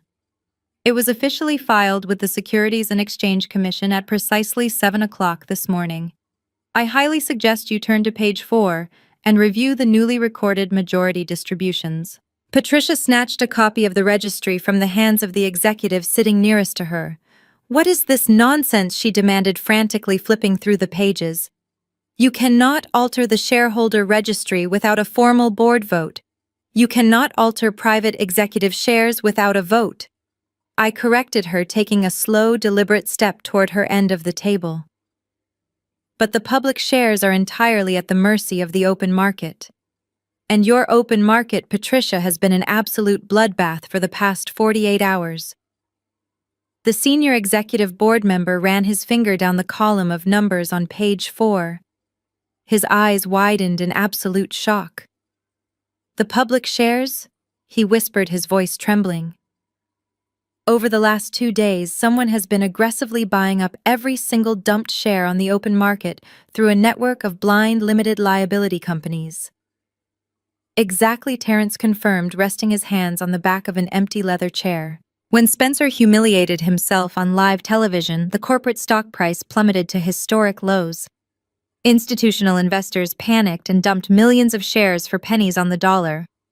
Those shares were quietly purchased by a highly organized network of proxy buyers based in Delaware. Patricia stared at the ledger, her hands shaking violently. "Who owns those companies?" she demanded, looking up at the board. "Which one of our competitors orchestrated this?" "I own them, Patricia," I stated clearly, my voice ringing through the silent boardroom. Patricia let out a harsh, breathless laugh. "That is completely impossible," she snapped. "Buying that much equity would require tens of millions of dollars in liquid capital. You are a middle-class actuary, Natalie. You do not have that kind of money." I smiled warmly at her. "I did not have that kind of money until Wednesday night, Patricia. But then my incredibly generous mother-in-law handed me an irrevocable certified wire transfer for exactly $22 million. The entire boardroom gasped. Spencer buried his head in his arms, groaning loudly in absolute despair. He finally understood the massive, catastrophic scale of his mother and her arrogance. "You funded your own hostile takeover," Terrence explained, a cruel, victorious smile playing on his lips. "You gave my client $22 million in clean liquid capital. She immediately leveraged that money during the historic stock crash you created. Through her proxy buyers, Natalie successfully acquired 36% of the outstanding corporate stock." I walked right up to Patricia, looking her dead in the eye. "I am a numbers person, Patricia," I said softly. "Let us do the final math together. I hold the 15% proxy from the grandfather clause. My private holding companies just acquired 36% of the public shares. 15 plus 36 equals 51. The heavy silence in the boardroom was completely deafening. The wealthy, arrogant men who had planned to vote against me just minutes ago were now staring at me in absolute terror. 51%, I repeated, letting the number hang in the air. "I am now the majority shareholder of this entire empire. I do not need the board to vote with me, Patricia. I own the board. And I own you." The boardroom exploded into absolute chaos. Several senior executives jumped out of their leather chairs, shouting over each other in a deafening chorus of panic and outrage. Spencer completely broke down, weeping openly and clutching his head as the reality of his total financial ruin crashed down upon him. Patricia lost whatever tiny shred of aristocratic composure she had left. She slammed both of her fists violently onto the mahogany table, knocking over a crystal water pitcher. The heavy glass shattered onto the hardwood floor, sending cold water pooling around her designer heels. "You cannot do this!" Patricia screamed at the top of her lungs. Her face contorted into a mask of pure desperation. "This is an illegal hostile takeover. You violated federal securities laws. I will have the Securities and Exchange Commission freeze every single one of those shell companies before lunch. You are going to federal prison, Natalie." Terrence stepped forward smoothly, completely unbothered by her hysterical screaming. He did not raise his voice, but his deep baritone cut through the panic like a sharpened blade. He opened his briefcase and pulled out a thin, black legal binder. "Actually," Patricia Terrence said calmly, handing the binder directly to the senior board member, "the acquisitions were perfectly legal and entirely above board." We filed the Schedule 13D with the Securities and Exchange Commission the exact second our proxy buyers crossed the mandatory 5% ownership threshold. We adhered strictly to the Williams Act and all Delaware corporate law precedents regarding open market acquisitions. You cannot freeze legal market trades just because you were too arrogant to monitor your own fluctuating stock. Patricia pointed a shaking, heavily manicured finger at Terrence. She was hyperventilating, her chest heaving with every jagged breath. "You are a criminal accomplice," she snarled. "You used insider information to manipulate the market. That is a federal crime, Terrence. I will see you permanently disbarred and thrown in a federal penitentiary for the rest of your pathetic life." Terrence just laughed, his deep, rich, victorious laugh. "Insider information," he echoed, shaking his head in absolute amusement. "Patricia, your golden boy's son, went on national television yesterday morning and announced a major shift in the family trust by declaring his young mistress pregnant. Your company's stock plummeted specifically based on that highly public, globally broadcast interview." Natalie simply analyzed the public reaction and bought the massive dip. "That is not insider trading, Patricia. That is just brilliant risk management executed by a superior actuary." The board members realized Terrence was absolutely right. The senior executive closed the black legal binder and looked at Patricia with absolute unhidden disgust. "You played us, Patricia," he said, his voice shaking with sheer anger.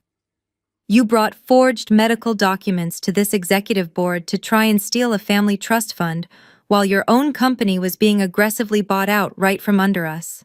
You have completely compromised this entire corporation and destroyed our shareholder value." The other wealthy men in the room began to nod in aggressive agreement, actively distancing themselves from the sinking ship. I looked at Patricia. She was standing at the head of the table, clinging to the back of the heavy leather chair as if it were a life raft. "That is my chair, Patricia," I said quietly, my voice slicing through the remaining anxious murmurs in the room. "You called this emergency meeting to restructure the board under a new ultimate authority. You just did not realize who that absolute authority was going to be. Now step away from my seat." Patricia refused to move. Her eyes were wild with sheer disbelief and desperation. "I built this company," she whispered, her voice cracking pathetically. "I gave my entire life to this massive empire. You are a nobody. You are just a middle-class gold digger who got incredibly lucky." I took a slow, deliberate step toward her. "I am the majority shareholder," I reminded her, my tone absolutely freezing. "And you are currently trespassing in my boardroom." I looked over at the two massive security guards standing near the large oak doors. The exact same guards Patricia had ordered to violently remove me just 20 minutes ago. "Escort her out of my chair," I commanded them. The guards hesitated for only a fraction of a second. They looked at the senior board members, who nodded in silent, immediate agreement. The guard stepped forward and grabbed Patricia by her arms, pulling her roughly away from the head of the table. She thrashed against them, screaming obscenities, but they held her firmly in place. I walked past her, smoothly adjusting the lapels of my tailored white suit. I reached the head of the massive mahogany table. I pulled out the heavy leather executive chair and sat down. It was surprisingly comfortable. I looked down the long length of the table. Spencer was staring at me with wide, terrified eyes. Patricia was panting heavily, held back by her own security team. The executive board members were sitting in absolute stunned silence, waiting for my next move. I folded my hands neatly on top of the polished wood, right next to the original trust document. "Let us officially call this emergency shareholder meeting back to order," I announced, projecting my voice with absolute calm authority. "As the newly established majority owner, I am introducing my first official corporate resolution. I am calling for an immediate board vote on the permanent termination of Patricia and Spencer from all executive leadership roles within this corporation. Effective immediately, they will be stripped of their corporate titles, their company assets, and their access to all corporate facilities. Furthermore, due to their gross negligence and attempted fraud involving forged medical documents, This termination will be executed with absolute cause, meaning they will receive 0 severance packages. Who seconds the motion? I second the motion, the senior executive board member announced without a single second of hesitation. He raised his hand high in the air. Within moments, every single hand around the massive mahogany table shot up in absolute unison. The vote was entirely unanimous. The wealthy, arrogant men who had coddled Spencer and bowed to Patricia for decades were now practically tripping over themselves to sever ties and protect their own remaining stock values. They recognized the new ultimate authority in the room, and they were desperate to prove their loyalty to me. The reality of the unanimous vote hit Spencer like a physical blow. He shot up from his leather chair, his knees trembling beneath his tailored trousers. He looked wildly around the boardroom, realizing that not a single person in this massive glass tower was going to save him. The board members actively avoided his gaze, staring down at their legal binders instead. So Spencer did exactly what cowards always do when they are backed into a corner. He turned on the person standing closest to him. "Natalie, please." Spencer begged, his voice cracking as he stumbled clumsily toward my end of the table. "You cannot do this to me. I am the father of your children. I was manipulated into all of this. I never wanted to take the boys away from you. It was all her idea." Spencer pointed a trembling finger directly at his mother. Patricia, who was still being restrained by the security guards, stared at her golden boy in absolute horrified silence. The betrayal was so sudden and so vicious that she actually stopped struggling. "She forced me to go on that morning television show," Spencer cried out desperately, throwing his own mother entirely under the bus in front of the executive board. "She is the one who hired the private investigators to track you down. She is the one who explicitly bribed Dr. Aris to forge those medical records and fake my infertility today. I told her it was a terrible criminal plan, but she threatened to cut off my trust fund allowance if I did not play along. She is the mastermind, Natalie, not me. You have to believe me." Patricia let out a strangled, agonizing gasp.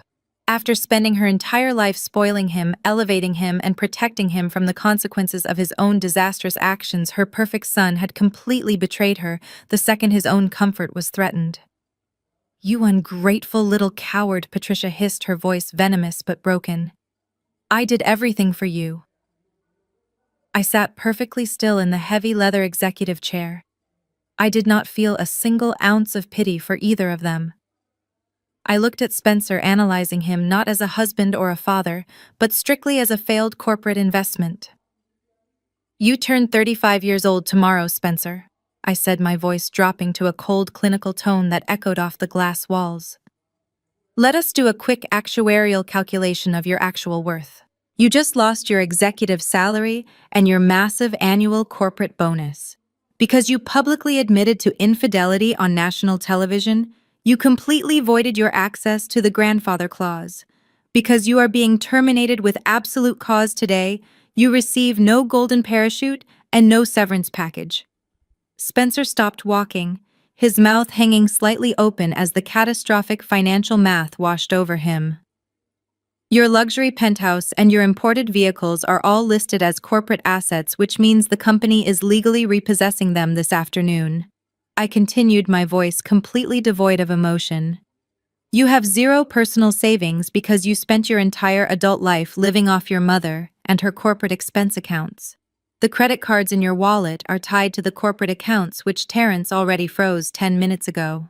Your mistress drained whatever loose cash you had left hiding in your private safe. So mathematically speaking, Spencer, your exact net worth right at this very second is absolute 0. You bring nothing of value to this company, and you bring absolutely nothing of value to my children." Spencer fell to his knees right there on the polished hardwood floor. He was openly sobbing, burying his face in his hands and begging me to give him a second chance. He begged the board members to intervene, but the old executives just looked away, completely disgusted by his pathetic display. I looked past him toward the massive double oak doors. I made eye contact with the lead security guard.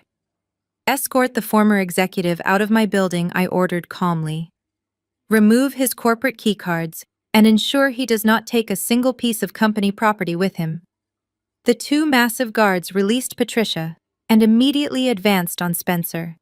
They grabbed him by his expensive suit jacket, hauling him roughly to his feet. Spencer thrashed and kicked, screaming my name and begging for mercy, but the guards were completely merciless. They dragged the weeping golden boy backward out of the boardroom and down the long glass hallway. Terrence walked over to the floor-to-ceiling window, looking down at the street level far below. He checked his watch and smiled a highly satisfied smile. "Right on schedule," Terrence murmured softly. I did not need to look out the window to know exactly what was waiting for my husband down on the sidewalk. Terrence had anonymously tipped off the major tabloid networks 30 minutes ago. When the security guards pushed Spencer through the front lobby doors and threw him onto the hard concrete of the New York street, a massive swarm of paparazzi was already waiting. The camera flashes fired like rapid lightning, capturing every single humiliating angle of the ruined billionaire golden boy as he wept alone on the sidewalk with absolutely nothing to his name. While the paparazzi were tearing Spencer apart down on the street level, I turned my attention to the final loose end of this corporate war. The lead security guard approached me in the boardroom, his radio buzzing quietly. He informed me that Patricia had managed to break away from her escorts and had locked herself inside the massive corner executive suite on the top floor. She was violently refusing to leave the premises and was demanding to speak to her private legal team. The guards asked if I wanted them to breach the doors and physically remove her. I shook my head, holding up my hand. I told them to wait by the elevators. I wanted to handle my mother-in-law completely alone. I walked down the long carpeted hallway, feeling the immense quiet of the executive floor. I reached the heavy double mahogany doors of the chief executive officer suite. Using my newly activated master keycard, I swiped the lock. The green light flashed and the heavy doors clicked open. I stepped into the sprawling office. The room was a monument to Patricia and her massive ego, with floor-to-ceiling windows offering a panoramic view of the entire Manhattan skyline. Patricia was standing behind her massive marble desk, frantically shoving files into a heavy industrial paper shredder. She spun around when she heard the door close, her eyes completely wild with panic and rage. "Get out of my office," Patricia hissed, her voice raw and scratching against her throat. "You may have manipulated the board today, Natalie, but you have not won. Do you really think I am just going to pack up my things and walk away from my empire? I have an army of the most vicious corporate lawyers in this country on retainer. I will tie you up in civil litigation for the next 3 decades. I will sue you for corporate espionage, market manipulation, and emotional distress. I will bury you in so many injunctions that your grandchildren will inherit nothing but massive legal debts." I walked slowly across the expensive Persian rug, not reacting to a single word of her desperate threats. I stopped right in front of her marble desk.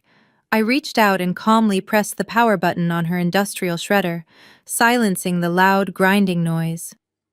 "Patricia," I said softly, crossing my arms, "you are making the exact same mistake you made in my hospital room. You are treating me like an emotional opponent instead of a financial actuary. You think I spent the last 48 hours just buying up your company's stock. But I actually spent most of my time doing what I do best. I audited your personal accounts." Patricia stiffened her hand, hovering nervously over a stack of shredded documents. "What are you talking about?" she demanded, her voice losing a fraction of its aggressive edge. "My personal accounts are secured behind layers of private wealth management. You have no access to them." I did not need direct access. I explained, my tone completely clinical. "I just needed the routing numbers from the massive transaction you initiated on Wednesday night. When you wired me $22 million in the middle of the night, you used a priority routing protocol. You claimed the money came from your primary holding account. But as an actuary, I am trained to spot financial anomalies. I traced the origin of those liquid funds backward through the offshore logistics subsidiary you bragged about." Patricia suddenly stopped breathing. The color drained from her face, leaving her looking incredibly old and fragile. She slowly lowered her hands to the marble desk, leaning heavily against it, as if her legs could no longer support her weight. "That $22 million did not come from your personal trust fund." I continued, stepping closer, so she could hear every single devastating word. You did not have the liquid cash available to buy my children, so you stole it. You ordered your wealth manager to quietly siphon those funds directly from the corporate employee pension fund. You embezzled $22 million from the retirement savings of thousands of hard-working middle-class employees just to fund your own selfish family agenda. It was just a temporary loan, Patricia whispered, her voice trembling violently. I was going to replace the funds as soon as the stock bounced back. You cannot prove I took it intentionally. I already proved it, I countered sharply. Terrence possesses the entire digitized financial trail. He compiled a massive evidence packet detailing your wire fraud, grand larceny, and gross violations of federal pension protection laws. Stealing from a corporate pension is not a civil dispute, Patricia. It is a massive federal crime. The Department of Justice will not just fine you, they will parade you in handcuffs on national television and lock you in a federal penitentiary for the rest of your natural life. Patricia collapsed backward into her leather executive chair, completely shattered. She covered her mouth with her trembling hands, tears of absolute defeat finally spilling over her perfectly manicured cheeks. I am going to give you exactly one choice, Patricia, I said, looking down at her broken form. You will stand up right now. You will walk out of this office leaving your car keys, your corporate credit cards, and every single piece of company property on this desk. You will walk away with absolutely nothing. If you agree to surrender quietly and never challenge my authority again, Terrence will keep the embezzlement files permanently locked in his vault. But if you try to fight me, if you make even one single phone call to your lawyers, I will personally hand that packet to the federal authorities before the sun goes down. Patricia looked up at me, her eyes completely hollow. She knew she was beaten. She slowly stood up, removed her expensive corporate keycard from her pocket, and dropped it onto the marble desk. Without saying another word, the ruined matriarch turned and walked out the door. As the heavy mahogany door clicked shut behind the ruined matriarch, I finally allowed myself to exhale. The office was entirely mine. The empire was completely under my control. But my risk assessment was not quite finished. There was still one tiny, unpredictable variable left out in the open, and I do not like leaving loose ends. Across town, in a completely different world, Amanda was frantically trying to salvage her own ruined life. After Patricia had her physically thrown onto the street with absolutely nothing, Amanda had dragged her suitcase into a cheap, crowded diner in Brooklyn. She was sitting in a sticky vinyl booth across from a sleazy tabloid reporter. She was desperate. She had just lost her billionaire golden boy and the luxurious lifestyle she felt entitled to. So she decided to play her final card. She was trying to sell her exclusive story to the highest bidder. I know all of their dirty secrets, Amanda bragged, leaning over the diner table and aggressively stirring her cheap coffee. I was inside the hospital room when Patricia tried to bribe Natalie. I know about the massive trust fund and the grandfather clause.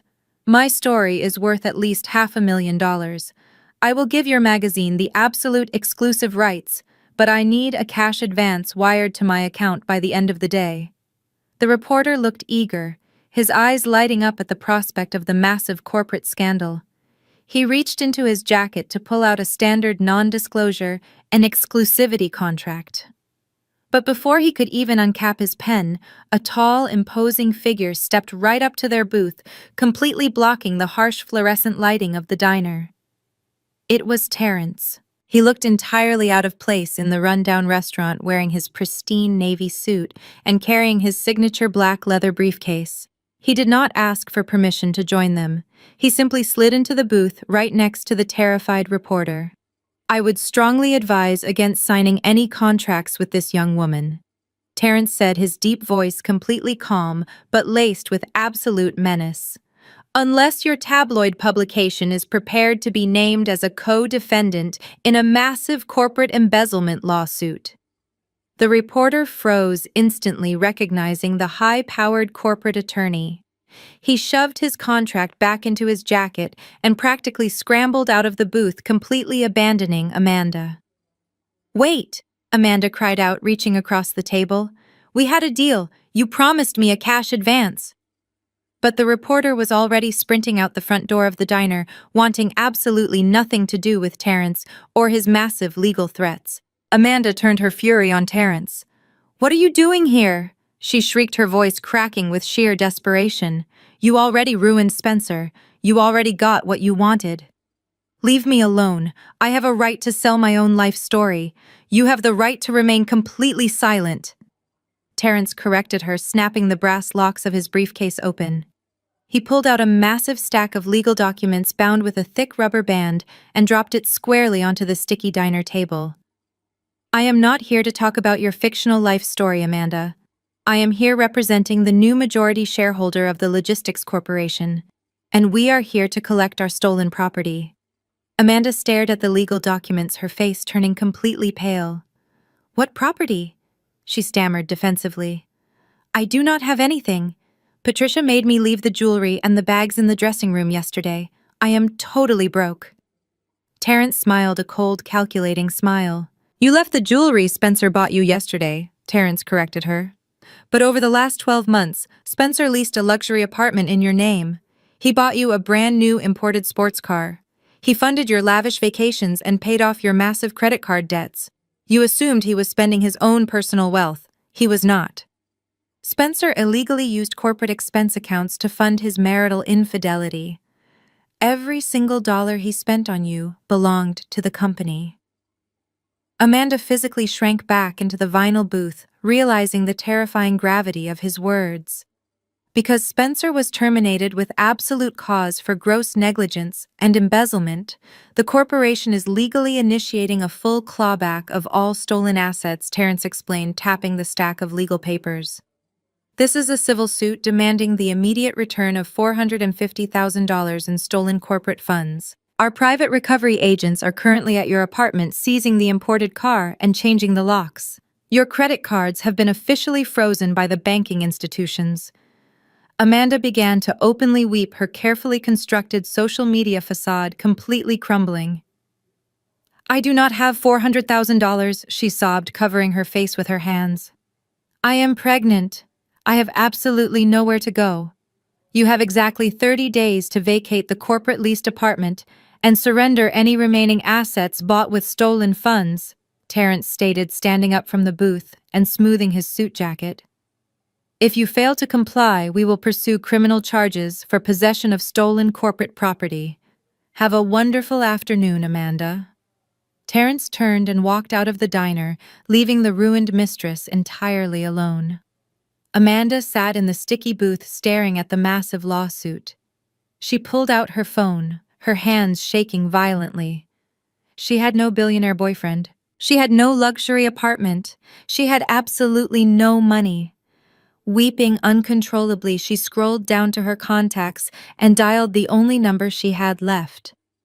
She called her parents in New Jersey, sobbing into the receiver and begging them to let her move back into their damp, cramped basement. With Amanda completely neutralized and Patricia permanently removed from the premises, the top floor of the corporate headquarters fell into a strange and absolute silence.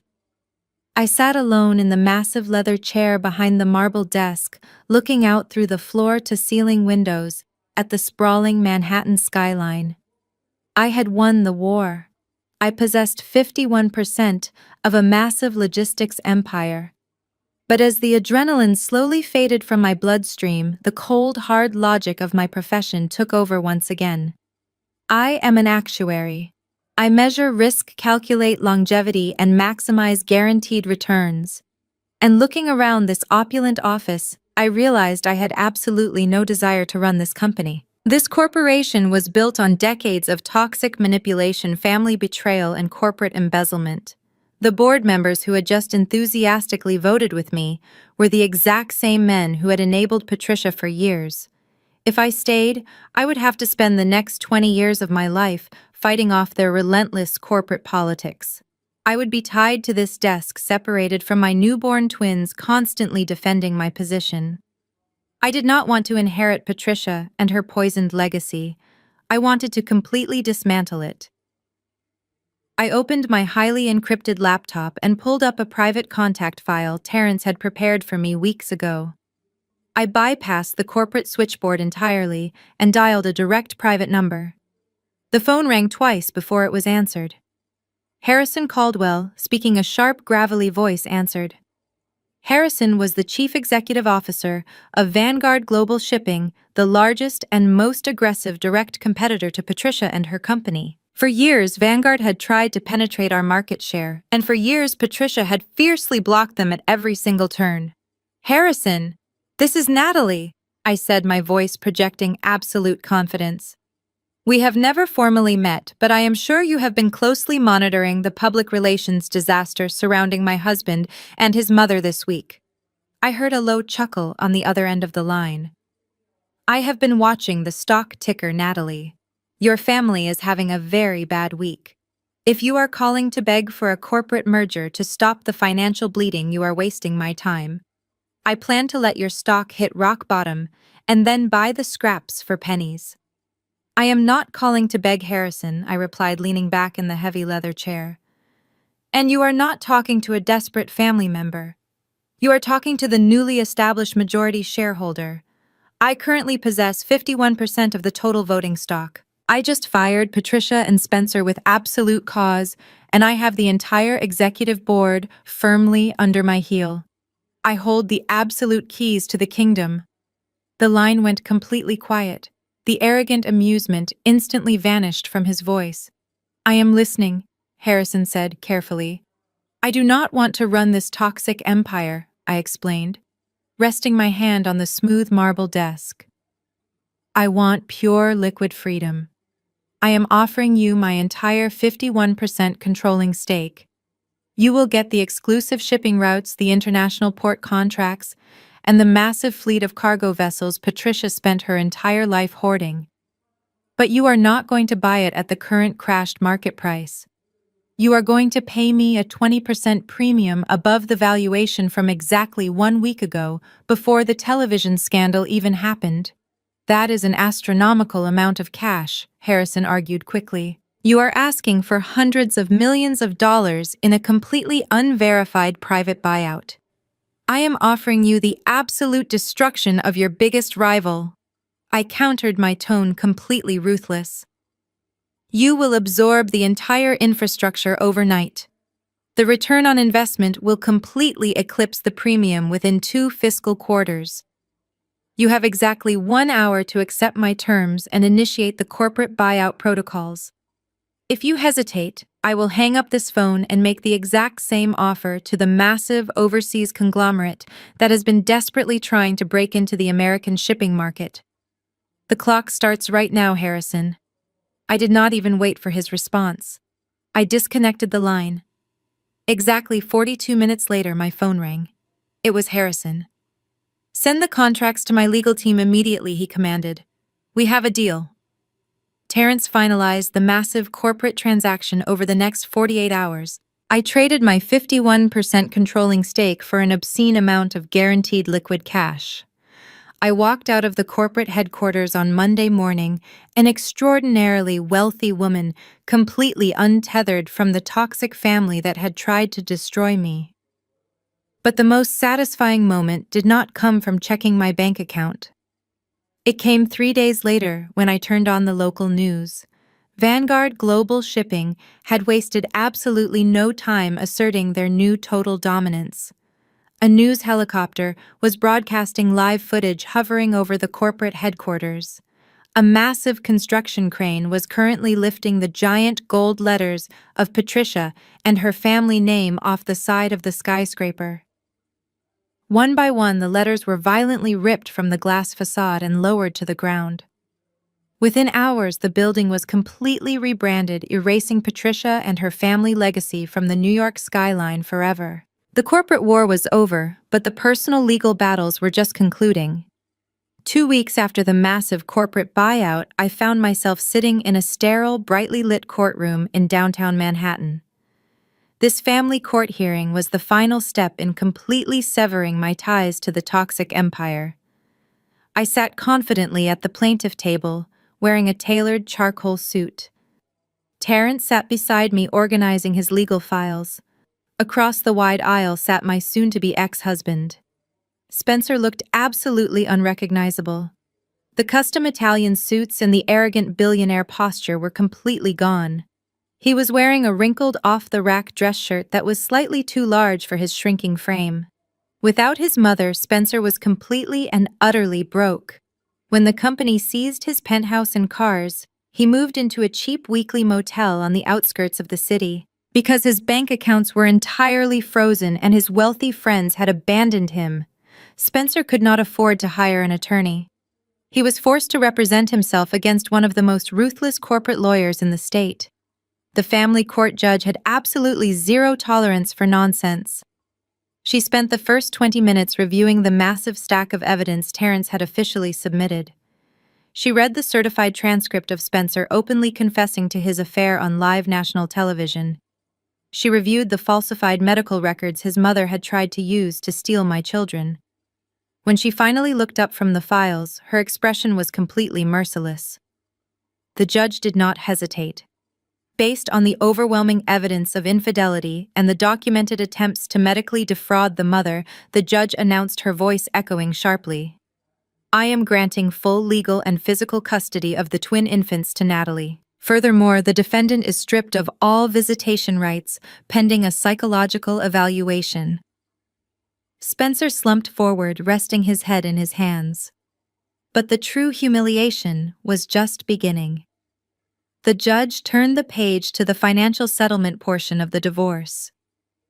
Your Honor, Spencer pleaded, standing up. I cannot afford to pay child support. I was completely fired from my executive job, my corporate assets were seized, and my personal bank accounts are entirely empty.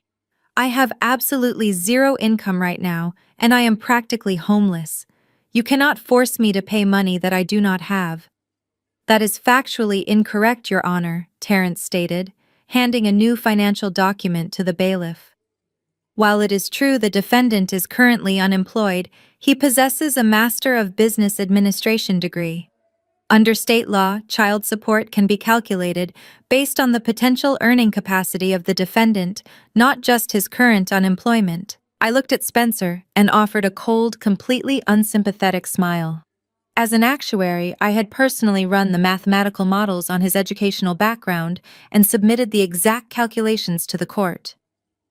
The judge reviewed the educational credentials and nodded in immediate agreement. She looked down at Spencer with absolute disdain. Mr. Spencer, she ruled sharply, you are an able-bodied, highly educated adult male. The court finds that your sudden intentional unemployment does not absolve you of your financial responsibilities to your children.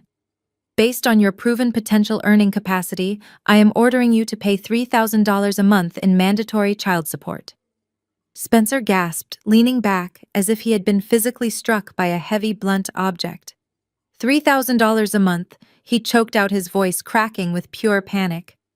I do not even have $30 to my name right now. How am I supposed to pay that kind of money? You are going to do what millions of other responsible adults do every single day, the judge replied, slamming her heavy wooden gavel down onto the desk with a loud crack. You are going to get out there and find a job. You can flip burgers, you can scrub toilets, or you can work a cash register. But if you fail to meet these monthly court-ordered payments, you will be held in civil contempt and sent directly to jail. This court is officially adjourned. Spencer realized in absolute horror that he was going to have to work a minimum-wage manual labor job just to stay out of a prison cell. The bailiff formally dismissed the room. I stood up, calmly gathering my paperwork and placing it into my designer leather bag. Spencer rushed out, desperately blocking the center aisle before I could reach the wooden doors. Natalie, please, he begged, tears streaming freely down his pale, exhausted face. I am so sorry for everything I did. Just talk to me for a second. Just give me 5 minutes to explain and make things right. I stopped walking. I looked directly at him, but I did not see a husband or a father or even a human being worth my time. I simply looked right through him as if he were entirely invisible. Without saying a single word, I stepped smoothly around him. I did not break my stride. I did not acknowledge his existence. I just walked right out of the courtroom, leaving him crying completely alone in the empty silence. I walked out of the family courthouse into the bright afternoon sun, feeling an overwhelming sense of lightness. The toxic weights that had been dragging me down for years were finally cut completely loose.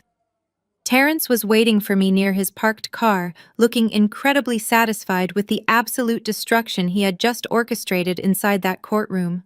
"You completely broke him," Terrence said, offering a rare, genuine smile as I approached. "Spencer will be flipping burgers by Monday if he wants to stay out of a county jail cell." It was the most satisfying child support hearing of my entire legal career. "I could not have done it without you, Terrence," I replied, shaking his hand warmly. "You took an insane risk by helping me.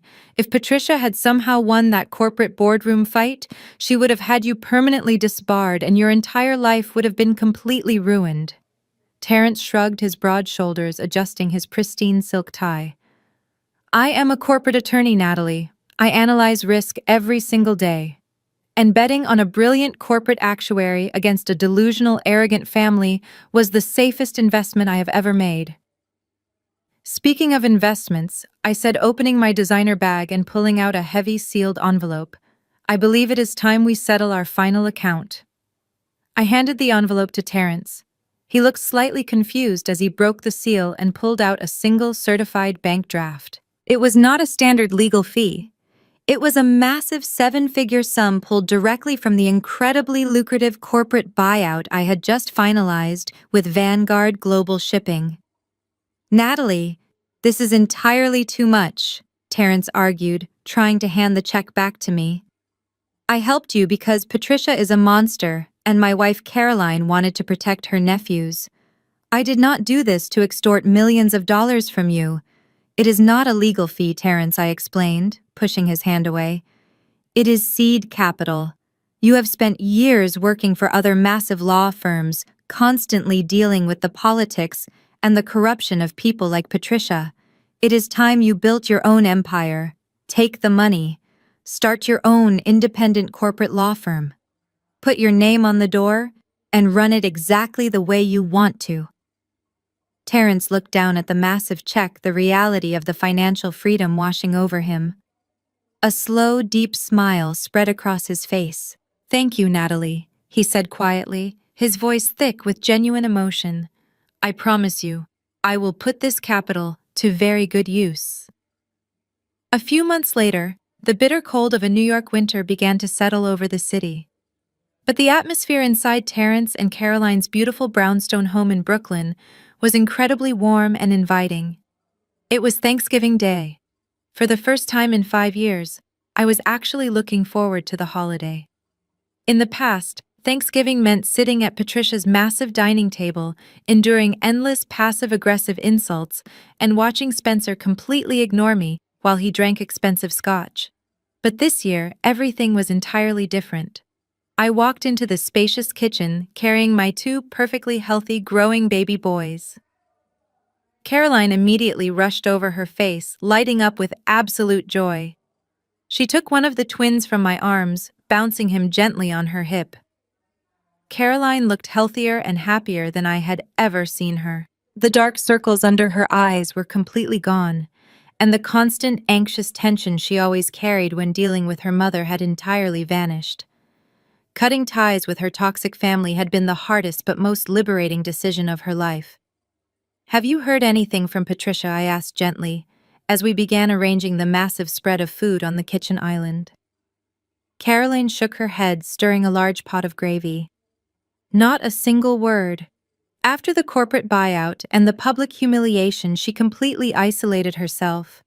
She tried to call me a few times, demanding that I divorce Terrence because he helped you orchestrate the takeover. I told her I was choosing my husband, my peace, and my own family. Then I permanently blocked her number. I have not spoken to her or Spencer since the court date. I am so proud of you, Caroline," I said sincerely.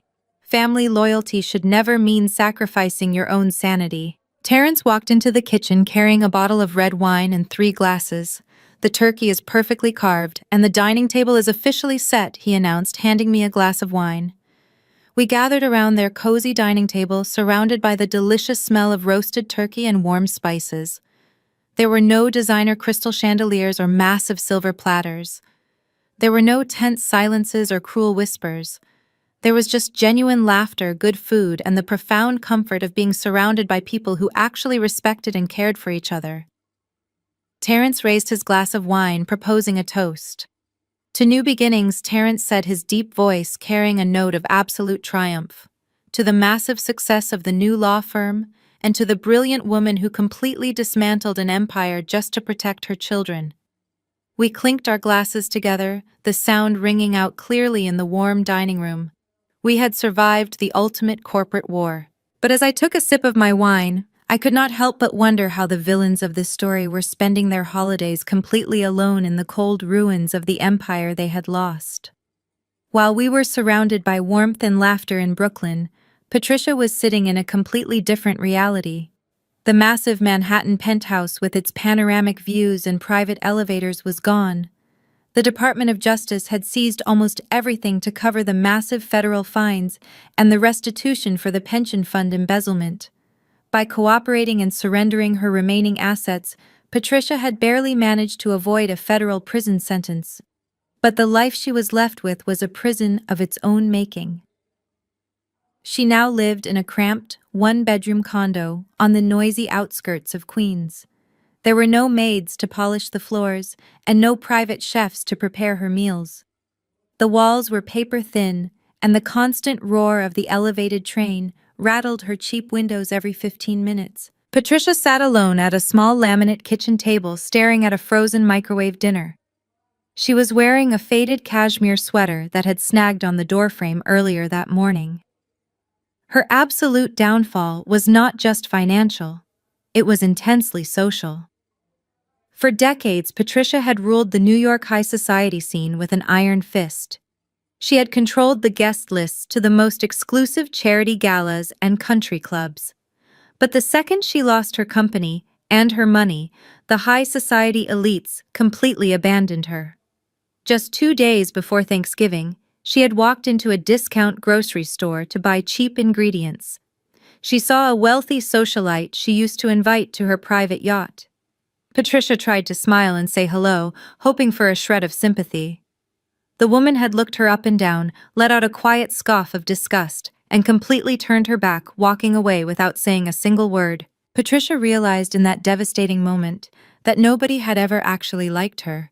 They only liked her wealth and feared her authority. Once she lost both, she became completely invisible. Her golden boy son was faring no better.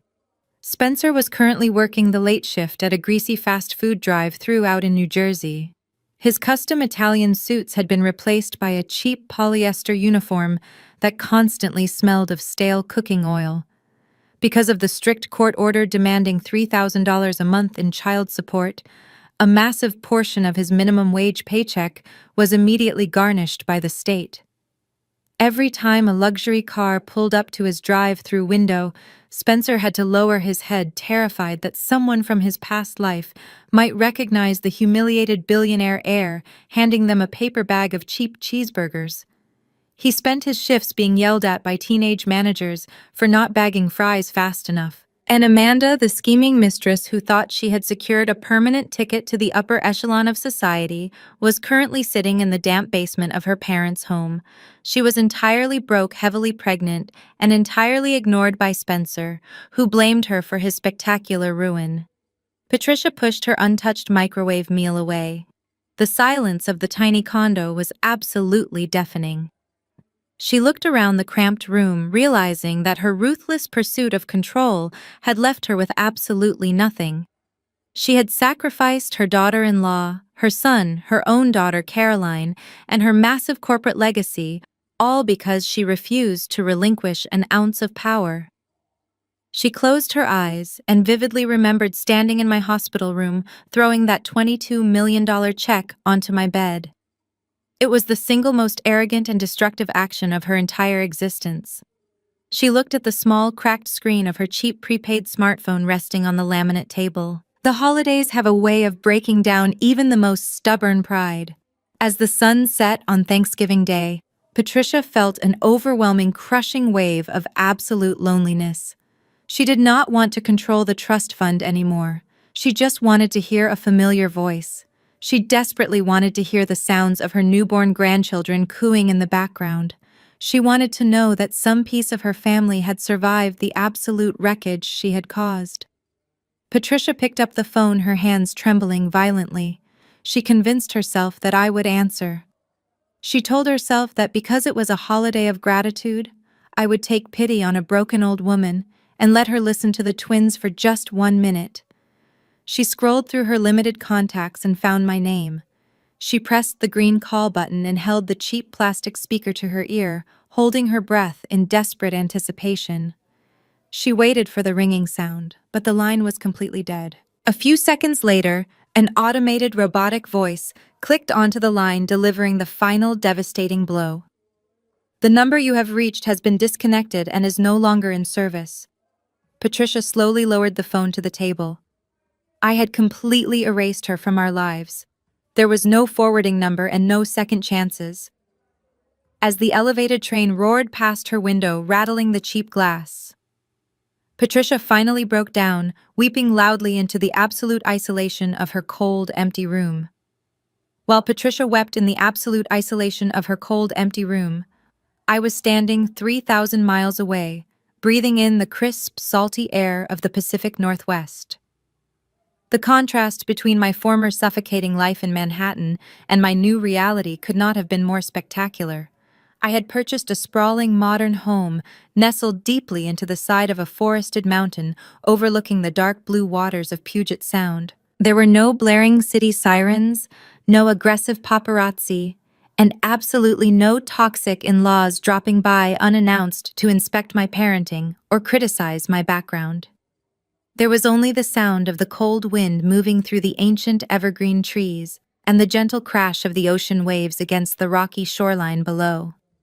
I turned away from the massive floor-to-ceiling windows and walked over to my sleek, custom-built wooden desk. My dual monitors were glowing brightly, displaying complex financial models and intricate risk assessment charts. Even though I possessed a staggering amount of liquid wealth from the corporate buyout of Vanguard Global Shipping, I did not stop working. I genuinely loved being a corporate actuary. But now I operated entirely on my own terms. I had launched a highly specialized freelance consulting firm. I only accepted contracts from companies that I personally respected, and I commanded exorbitant hourly fees for my unique analytical skills. I answered to absolutely no corporate board. If an arrogant chief executive officer ever tried to speak down to me the way Patricia used to, I simply closed my laptop, terminated the consultation immediately, and walked away. I held all the leverage. I leaned back in my comfortable ergonomic chair and took a moment to reflect on the absolute chaos of the past 12 months. Whenever Caroline and Terrence visited us for holidays, they would often marvel at how smoothly I had dismantled a $500 million logistics empire. People often assume that to defeat a ruthless family with virtually infinite resources, you have to engage in vicious emotional warfare. They think you have to scream louder, fight dirtier, and match their toxic energy, blow for blow. But that is exactly how you lose to deeply narcissistic people. When you fight them with pure emotion, you are stepping directly onto their preferred battlefield. They feed off your panic and anxiety. They expertly manipulate your anger. They take your entirely justified tears and twist them into a public narrative of mental instability, which is exactly what Patricia attempted to do when she dragged those television psychiatrists onto the national morning shows. I did not win my absolute peace by fighting emotionally. I won by stepping completely out of the emotional arena and walking straight into the data room. I stopped looking at my cowardly husband and his incredibly toxic mother as family members. Instead, I started viewing them strictly as high-risk variables in a highly complex financial equation. I calculated their massive blind spots. I quantified their absolute arrogance. Patricia firmly believed that her immense old money wealth made her completely untouchable. She assumed that tossing a $22 million bribe at a middle-class woman would permanently crush my spirit and force me into absolute submission. She never bothered to realize that handing a highly trained corporate actuary a massive amount of liquid capital right in the middle of a historic stock crash was the exact equivalent of handing a loaded weapon to a master sniper. I did not panic. I simply took the raw data, analyzed the market risk, and executed the absolute most devastating mathematical outcome possible. A soft, joyful noise gently interrupted my deep reflections. I turned my chair away from the glowing screens and looked across the spacious, sunlit office. My twin boys were just waking up from their afternoon nap. They were sitting together in their plush, enclosed play area, babbling happily and reaching out for their favorite brightly colored wooden blocks. They were perfectly healthy, completely safe, and beautifully unaware of the massive corporate war that had once tried to claim them as mere financial assets to secure a trust fund. I stood up from my desk and walked over to them, kneeling down on the thick woven rug to scoop them both into my arms.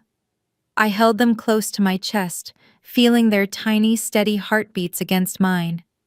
They laughed, grabbing at strands of my hair. I looked past them out the large window toward the towering pine trees standing tall against the clear blue sky. A profound and overwhelming realization washed over my entire soul. I did not just protect my children from the suffocating grip of a deeply toxic family. By taking Patricia's money, leveraging her own greed, and completely destroying her empire, I had bought their absolute freedom. By taking Patricia's money, leveraging her own greed, and completely destroying her empire, I had bought their absolute freedom. It is an incredibly strange thing to look back on a life you completely dismantled and realize you do not miss a single piece of it. When I first married Spencer, I genuinely believed I was stepping into a modern fairy tale. I thought the wealth, the social prestige, and the immense power of his family would offer a permanent blanket of security for the future we were trying to build together. But I quickly learned that for people like Patricia and Spencer, money is never a tool for security or comfort. It is always a weapon of absolute control. They use their financial leverage to dictate your choices, suppress your voice, and force you into a state of constant, terrifying dependence. They meticulously groom you to believe that without their generous umbrella, you would simply cease to exist in the real world. But that is the greatest and most destructive lie toxic people will ever tell you. If you are watching this video right now and you feel trapped by someone who constantly uses money, social status, or heavy familial obligation to keep you chained to their abuse, I need you to listen to me very carefully. Your actual worth is not determined by their flawed conditional valuation. You do not need to come from old money or possess a famous last name to be incredibly powerful. You just need to be smart, patient, and fiercely protective of your own hard-earned independence. You must learn to separate your deep emotional pain from your logical, strategic responses. When my husband brought his pregnant mistress into my hospital room, and my mother-in-law tried to purchase my newborn babies, I could have easily shattered into a million pieces right there on the pristine hospital bed. I could have cried, screamed, and spent the next 10 years fighting a losing battle in a rigged family court system funded by their billions. Instead, I forced myself to see the massive structural weaknesses in their towering ivory tower. I saw the fragile cracks in their overinflated, arrogant egos. I took their absolute worst insult and I mathematically weaponized it. Financial independence is not just about having a large bank account or a high credit score. It is about possessing the sheer, unyielding mental clarity to look at a terrifying situation and quietly calculate your own flawless exit strategy. My twin boys are going to grow up in a beautiful house filled with fresh air and genuine, unconditional love. They will never know the cold, sterile feeling of that massive Manhattan penthouse. They will never be treated as convenient biological pawns meant to unlock a grandfather clause or secure a corporate merger. They will never have to perform for their inheritance or endure the crushing weight of a family that only values them for their genetic lineage. I broke the cycle of generational trauma not by begging for basic human respect, but by forcefully removing my children from the toxic equation entirely. The financial media eventually lost interest in the spectacular downfall of the corporate shipping empire. The tabloids moved on to other celebrity scandals, but the permanent reality of what happened will forever remain written in the legally binding corporate ledgers. Patricia is a forgotten woman living in a cramped, noisy apartment, isolated from the high society she worshipped. Spencer is a disgraced former heir working a minimum wage drive-through shift just to pay his mandatory monthly child support. And Amanda is sitting in a damp suburban basement, completely broke and entirely alone. They all truly believed they could rewrite the rules of basic human decency because they possessed a massive fortune. But numbers do not lie, and mathematics absolutely does not care about your fragile ego. If my incredible journey resonated with you today, please hit the like button and subscribe to the channel for more stories of survival and absolute triumph. Share this video with anyone who needs a harsh but necessary reminder that toxic family members hold absolutely no real power over your destiny once you decide to stop playing by their rigged rules. Let me know in the comments below if you have ever used your own logic and emotional detachment to completely outsmart a narcissist in your own life. Your story might just give someone else the courage they desperately need to finally walk away and build a beautiful life of their own. I look down at my peacefully sleeping children, feeling the cool ocean breeze drift through the open window of my beautiful home. I smile, feeling an absolute profound sense of lasting peace. Patricia thought $22 million was the price of my children. She didn't realize it was the exact amount I needed to buy her entire world and burn it to the ground. Never negotiate with an actuary. Fade to black. The story of Natalie dismantling a billionaire family's empire teaches a profound lesson about the true nature of power when confronting toxic manipulation. Often we are conditioned to believe that fighting back requires matching an abuser's emotional intensity, screaming louder, arguing harder, or desperately defending our character against their vicious lies. However, this narrative masterfully illustrates that engaging emotionally is exactly what manipulators want. When you fight them on an emotional battlefield, you play by their rigged rules. The ultimate lesson here is the triumph of strategic detachment. Natalie didn't weep or beg when handed a $22 million bribe to abandon her newborn twins. She analyzed the data, assessed the vulnerabilities of her enemies, and turned their own immense arrogance into the very weapon that destroyed them. By removing her reactive emotions from the equation, she maintained absolute mental clarity. Toxic individuals rely on your panic fear and desire for validation to maintain their control. They use money status and familial obligation as heavy leverage to keep you subservient. Natalie's journey teaches us that the most devastating response to abuse is not a dramatic, tearful confrontation, but a quiet, meticulously calculated exit strategy. She quantified her self-worth, recognized the structural weaknesses of her abusers, and executed a flawless takeover of her own destiny.